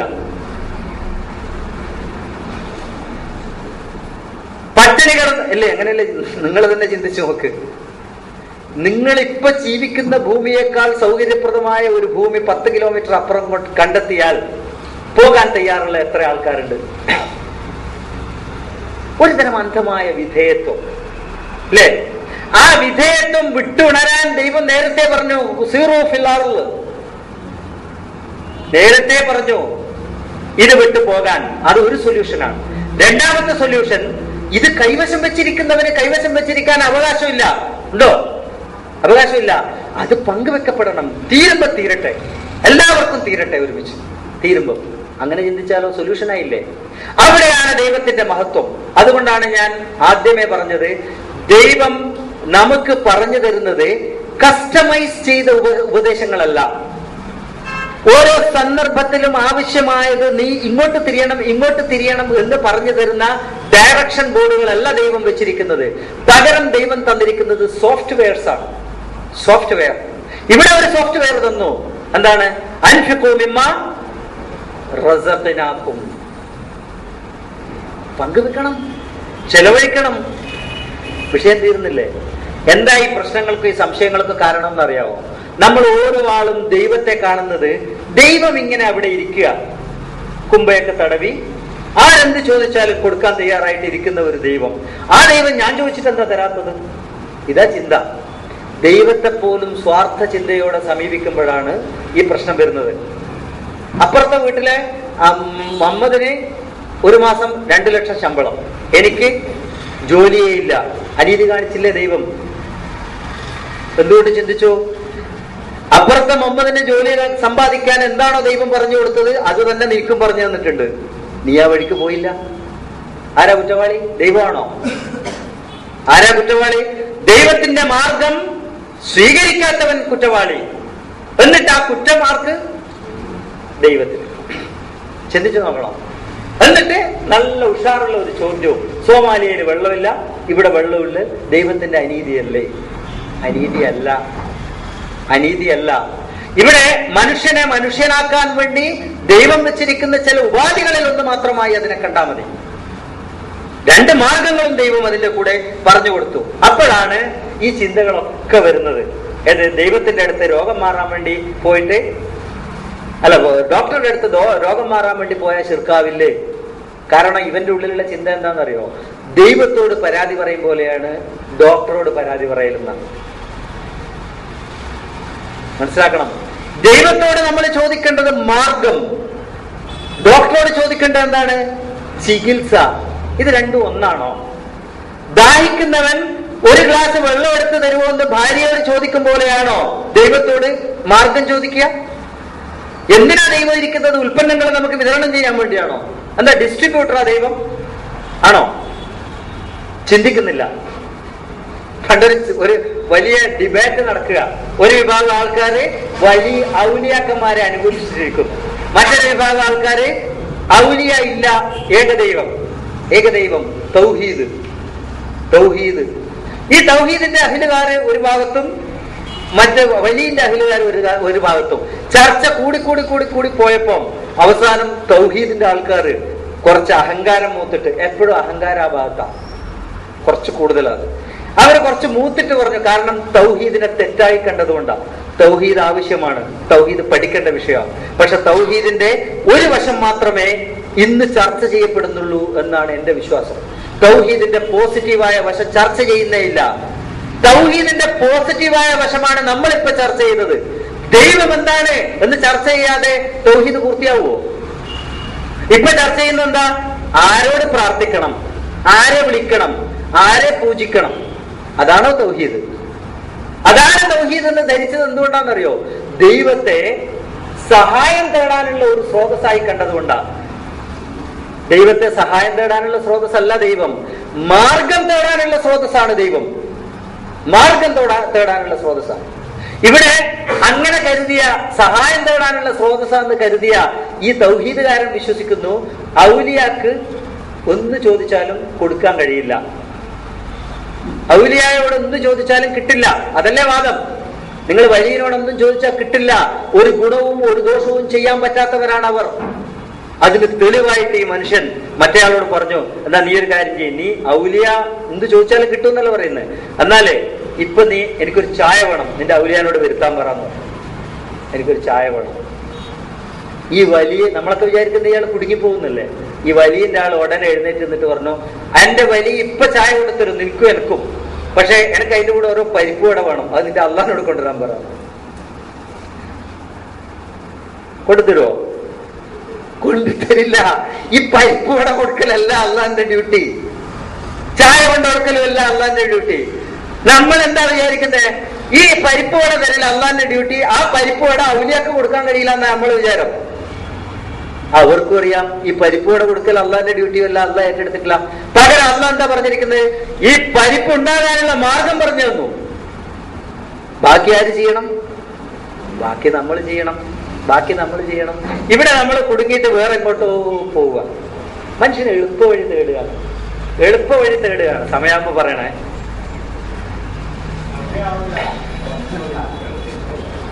മനുഷ്യൻ ഇവിടെ എളുപ്പ വഴി തേടുകയാണ്. എന്താ എളുപ്പ വഴി? പ്രാർത്ഥിച്ച് കാര്യം സാധിക്കലാണ് മനുഷ്യന്റെ ഇപ്പോഴത്തെ വഴി. പ്രാർത്ഥിച്ചിട്ട് കാര്യം നേടുക, പ്രാർത്ഥിച്ചിട്ട്.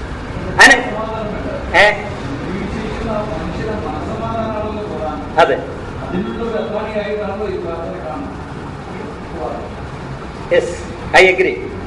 ആദ്യം അങ്ങനെ വരുമ്പോ പ്രാർത്ഥന എന്താണെന്ന് തിരിച്ചറിയണം. പ്രാർത്ഥനയെ കുറിച്ച് ഒരു ചർച്ച വേണം. ഞാൻ ആദ്യം തൊട്ടുവെച്ച വിഷയം ഞാൻ ആദ്യമേ നിങ്ങളോട് പറഞ്ഞു, ഇബാദത്താണ് ഖുർആനിന്റെ ഒരേ ഒരു ആജ്ഞ എന്ന്. ഖുർആനിന്റെ ഒരേ ഒരു ആജ്ഞ ഇബാദത്തായതുകൊണ്ട് തന്നെ ഞാൻ പറഞ്ഞു, ഖുർആൻ ചെറുതാവുകയല്ല ചെയ്യുന്നത്, ഇബാദത്ത് വലുതാവുകയാണ് ചെയ്തതെന്ന് ഞാൻ രണ്ടാമത് പറഞ്ഞു. ആ ഇബാദത്തിന്റെ വലുപ്പത്തിനകത്ത് എല്ലാം പെടും. ഖുർആൻ മുഴുവൻ ചർച്ച ചെയ്താലേ ഇബാദത്ത് തീരും. അതുകൊണ്ട് തന്നെയാണ് ഞാൻ അവിടെ തുടങ്ങിയത്. സ്വലാത്ത് അതിൽ ചർച്ച ചെയ്യണം, സിയാം ചർച്ച ചെയ്യണം, എല്ലാം ചർച്ച ചെയ്യണം. ആ വഴിയിലേക്ക് പ്രാർത്ഥന ചർച്ച ചെയ്യണം, എല്ലാം ചർച്ച ചെയ്യണം, എന്നാലേ അവിടേക്ക് പോകും. അങ്ങനെ ഇപ്പൊ എന്താ സംഭവിച്ചുകൊണ്ടിരിക്കുന്നത് എന്താണെന്നറിയോ? 1-2 ആഴ്ച കൊണ്ട് ഇത് തീരും എന്ന് ഞാനും പ്രതീക്ഷിച്ചിരുന്നു, നിങ്ങളും പ്രതീക്ഷിച്ചിരുന്നു. പക്ഷെ ഇത് 1-2 ആഴ്ച പോയിട്ട് 1-2 കൊല്ലം കൊണ്ട് തീരുമെന്നാണ് സംശയം. അങ്ങനെ പോവാണ്. വിരോധമുണ്ടോ അങ്ങനെ പോകുന്നതില്? വിരോധം ഉണ്ടെങ്കിൽ പറയണം. കാരണം ഈ ചർച്ചകൾ പൂർണ്ണമാകാതെ, ഈ ചർച്ചകൾ വേണ്ട രീതിയിൽ നടത്താതെ എങ്ങനെയാ നമ്മൾ ഇത് മനസ്സിലാക്കുക? എങ്ങനെയാ മനസ്സിലാക്കുക? ചിന്തിക്കണ്ടേ? എങ്ങനെയാ നമ്മൾ അതിലേക്ക് എത്തുക? ഇവിടെ പ്രാർത്ഥനയിലൂടെ കാര്യം സാധിക്കാൻ ശ്രമിക്കുകയാണ് എല്ലാവരും. ആരൊക്കെ? തൗഹീദിന്റെ ആൾക്കാരും ശിർക്കിന്റെ ആൾക്കാരും. രണ്ടു കൂട്ടരും പ്രാർത്ഥനയിലൂടെയാണ് കാര്യം സാധിക്കാൻ ശ്രമിക്കുന്നത്. എന്നിട്ട് അതിൽ തർക്കം എന്താ?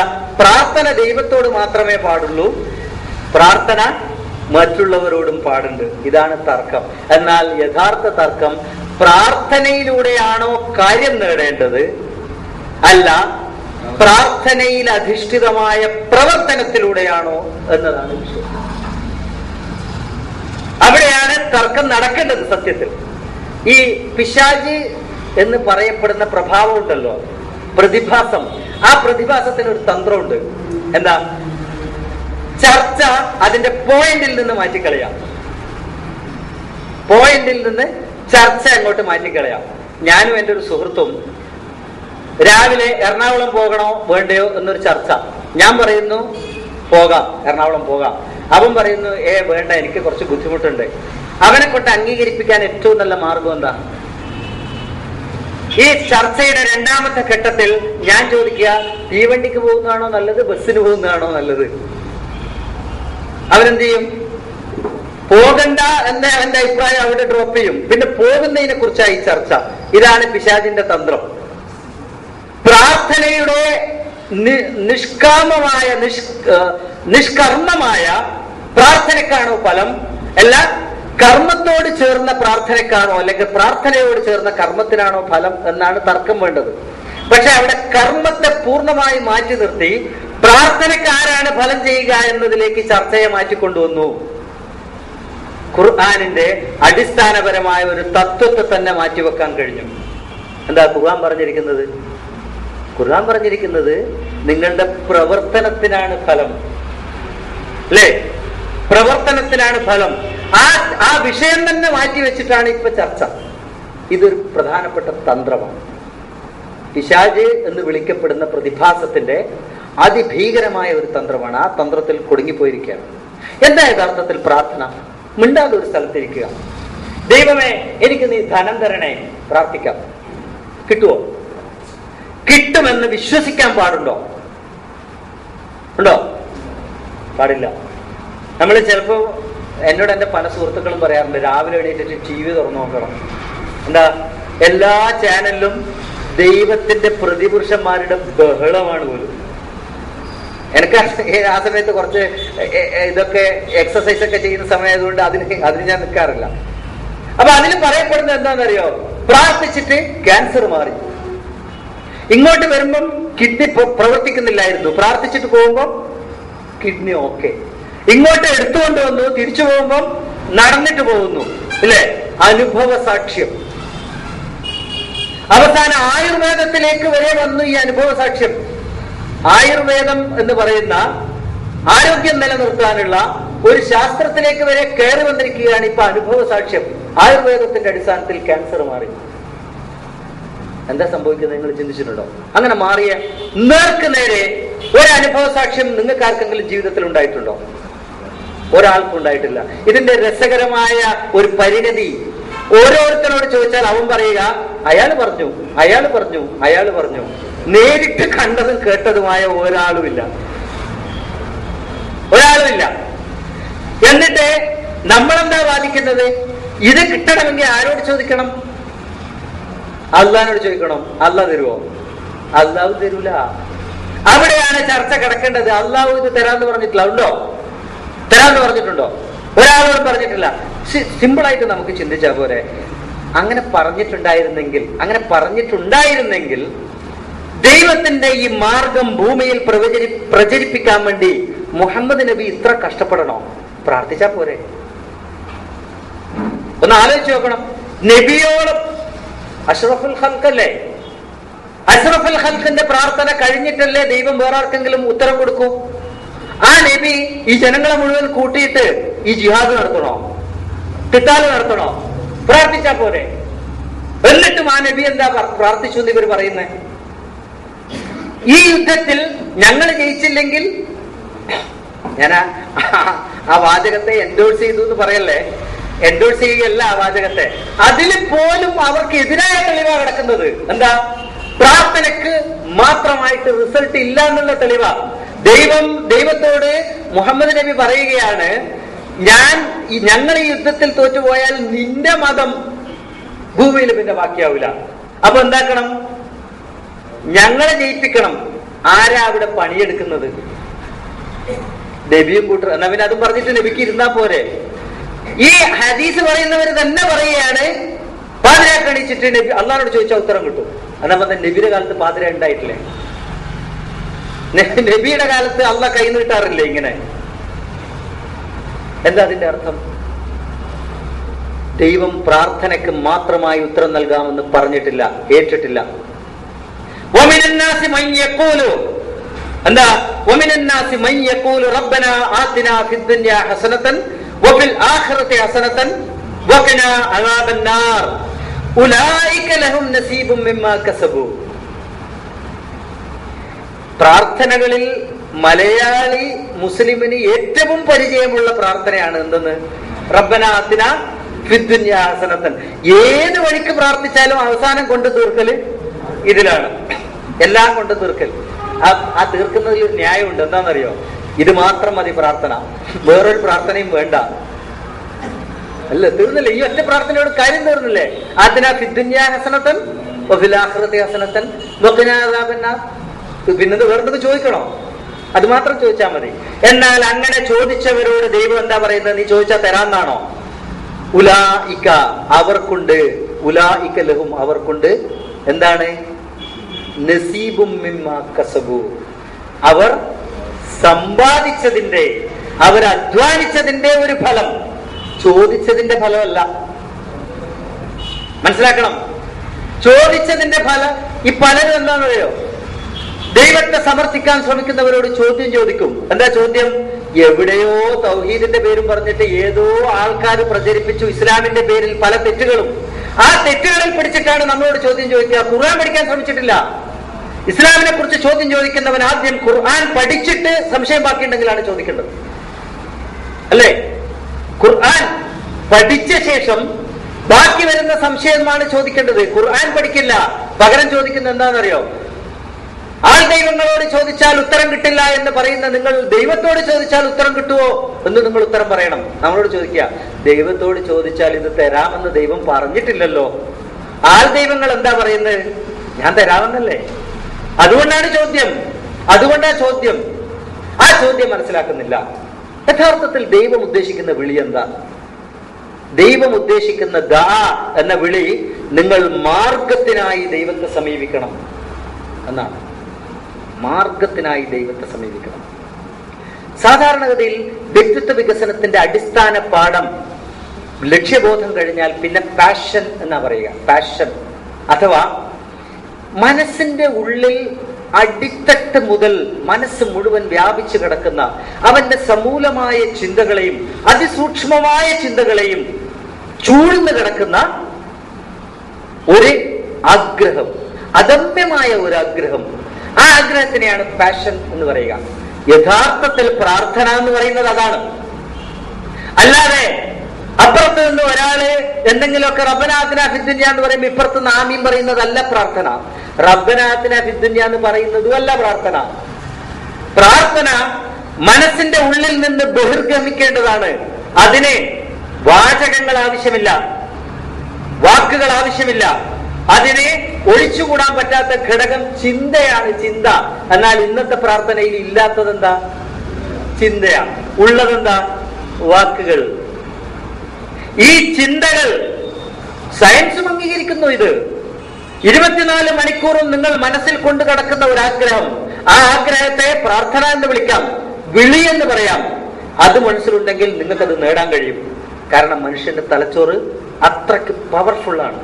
നിങ്ങൾ ആഗ്രഹിക്കുന്നത് നിങ്ങൾക്ക് ആ തലച്ചോറ് നേടിത്തരും. അതിനാവശ്യമായ എല്ലാ മാർഗങ്ങളും ആര് കണ്ടെത്തും? തലച്ചോറ് കണ്ടെത്തും, ഇല്ലേ? MBA BBA ഒക്കെ പഠിക്കുന്ന കുട്ടികളുണ്ടാവും ഈ കൂട്ടത്തിൽ. അവരോട് ചോദിച്ചാൽ അറിയാം. പഠിപ്പിക്കുന്നില്ലേ? അത് തന്നെയാണ് പ്രാർത്ഥന. 24 മണിക്കൂറും ചിന്തിച്ചു കൊണ്ടിരിക്കുക. എന്താ? ഇന്നത് കിട്ടണം, ഇന്നത് കിട്ടണം. അതിനുള്ള മാർഗം എവിടെ നിന്ന് കിട്ടും? ഖുർആനിൽ നിന്ന് കിട്ടും. അതിനു വേണ്ട കർമ്മത്തിലൂടെ അത് സാധിച്ചെടുക്കും. അതിനുവേണ്ട കർമ്മത്തിലൂടെ അത് സാധിച്ചെടുക്കുക. അപ്പൊ സ്വാഭാവികമായും ഒരു ചോദ്യം പിന്നെയും ബാക്കി, എന്താ ഈ ദൈവത്തിനെ കൊണ്ട് നമുക്കുള്ള ഗുണം? ആ ചോദ്യം സ്വാർത്ഥതയിൽ നിന്നുണ്ടായതാൽ പോലും ലോജിക്കാണ് ആ ചോദ്യം, ന്യായയുക്തമായ ചോദ്യമാണ്. ആ ചോദ്യത്തിനും കൂടി ഉത്തരം പറയാതെ കടന്നു പോകാൻ പറ്റില്ലല്ലോ.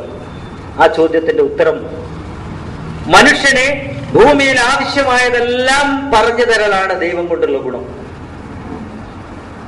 മനുഷ്യന് ഭൂമിയിലേക്ക് ആവശ്യമായ എല്ലാം പറഞ്ഞു തരലാണ് ദൈവം എന്ന അസ്തിത്വത്തിന്റെ ദൗത്യം, ഡ്യൂട്ടി. അതാണ് മനുഷ്യന് അതിനെ കൊണ്ടുള്ള ഗുണം. എന്തൊക്കെ പ്രശ്നങ്ങൾ നിന്റെ ജീവിതത്തിലുണ്ടോ അതൊക്കെ പരിഹരിച്ചു തരാൻ ദൈവവചനങ്ങൾക്ക് കഴിയും. എങ്ങനെ? മെറ്റീരിയൽ ആയിട്ടല്ല, അതിനുള്ള മാർഗങ്ങളിലൂടെ. You have to materialise.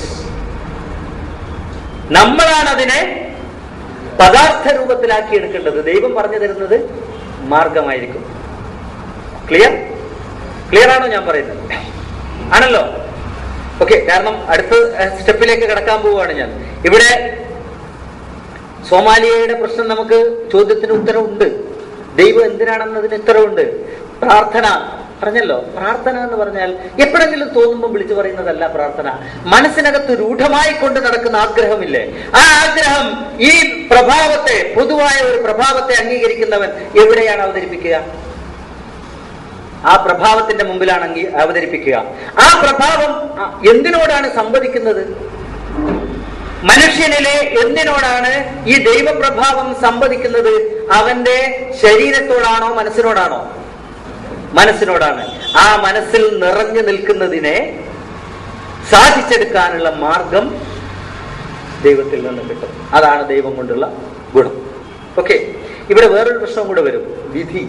ഞാൻ ചെറിയ തോതിലേ പറഞ്ഞു പോകുന്നതേ ഉള്ളൂ. ഇതും കൂടി പറഞ്ഞിട്ട് നമുക്ക് ഇന്ന് അവസാനിപ്പിക്കാം. കാരണം വേറെയും കുറെ കാര്യങ്ങൾ നമുക്ക് ഈ മാർഗത്തിൽ പറയാനുണ്ട്. ഇൻഷാ അല്ല, ഇപ്പൊ നിർത്തണം. വിധി സത്യത്തിൽ മുസ്ലിം സമൂഹം എന്ന് വിളിക്കപ്പെടുന്ന ഒരു സമുദായമുണ്ട് ഇന്ന് ഈ ഭൂമിയിൽ. ഞാനൊരിക്കലും അംഗീകരിക്കുന്നില്ല ഈ സമുദായമാണ് മുസ്ലിം എന്ന്. കാരണം വർഗീയത ഉള്ളിൽ തീണ്ടിയവൻ നമ്മിൽപ്പെട്ടവനല്ല എന്ന് നബി പറഞ്ഞു എന്ന് ഇവർ തന്നെ പറയാറുണ്ട്, അല്ലേ? വർഗീയതയുടെ ലാഞ്ചനയെങ്കിലും ഉള്ളിലുള്ളവൻ നമ്മിൽപ്പെട്ടവനാണ് അല്ല. ലൈസ മിന്നി, നമ്മിൽപ്പെട്ടവനല്ല എന്ന് പറഞ്ഞിട്ടുണ്ടെങ്കിൽ നബി ഈ നമ്മിൽ എന്ന് പറയുമ്പോൾ നബിയുടെ കുടുംബത്തിൽപ്പെട്ടവൻ എന്നാണോ ഉദ്ദേശിച്ചത്? അല്ല, മുസ്ലിം അല്ല എന്നാണ് അർത്ഥം. എന്നാൽ ഇസ്ലാമിനെ ഒരു ജാതിയോ സമുദായമോ ആക്കി മാറ്റിയവരുടെ മുഴുവൻ അടിസ്ഥാന ചിന്ത തന്നെ സാമുദായികമല്ലേ, അല്ലേ? വർഗീയമല്ലേ ഇത്? അപ്പൊ പിന്നെ എല്ലാം പുറത്ത്. ഞാനത് ഒരു കാരണവശാലും അംഗീകരിക്കുന്നില്ല. പക്ഷേ ഇസ്ലാമിന്റെ പേരിൽ ഈ സാമുദായിക ചിന്ത തെറ്റായിട്ടുള്ളിൽ കടന്നുകൂടിയ വേറൊരു ചിന്ത കൂടെയുണ്ട്. എന്താണ്? വിധി വിശ്വാസം. സാമാന്യ മുസ്ലിം വിചാരിക്കുന്നത് ഓരോ മനുഷ്യന്റെ ജനനത്തിന് മുമ്പേ ദൈവം എഴുതി വെച്ചിട്ടുണ്ട്. ഖുർആനിൽ ഒരു ആയത്തുണ്ട്, എഴുതി വെച്ചിട്ടുണ്ട് എന്നൊരു ആയത്തുണ്ട്. എന്താ? നീ എങ്ങനെ ജീവിക്കണം, നീ എങ്ങനെ മരിക്കണം, നിനക്ക് എന്തൊക്കെ കിട്ടും, നീ ഏതുവരെ പഠിക്കണം, എന്താ അത് വിശദീകരിച്ച് എന്താ പറയാന്നറിയോ? ഓരോ അന്നത്തിന്റെയും പുറത്ത് അത് കഴിക്കേണ്ടവന്റെ പേര് പോലും എഴുതി വെച്ചിട്ടുണ്ടെന്ന് പറയുമ്പോൾ നല്ല ഭംഗിയുള്ള വാചകം. പിന്നെ ദൈവത്തിന് ഈ ഓരോ അന്നത്തിന്റെയും പുറത്ത് ഇത് എഴുതി വെക്കലല്ലേ പണി?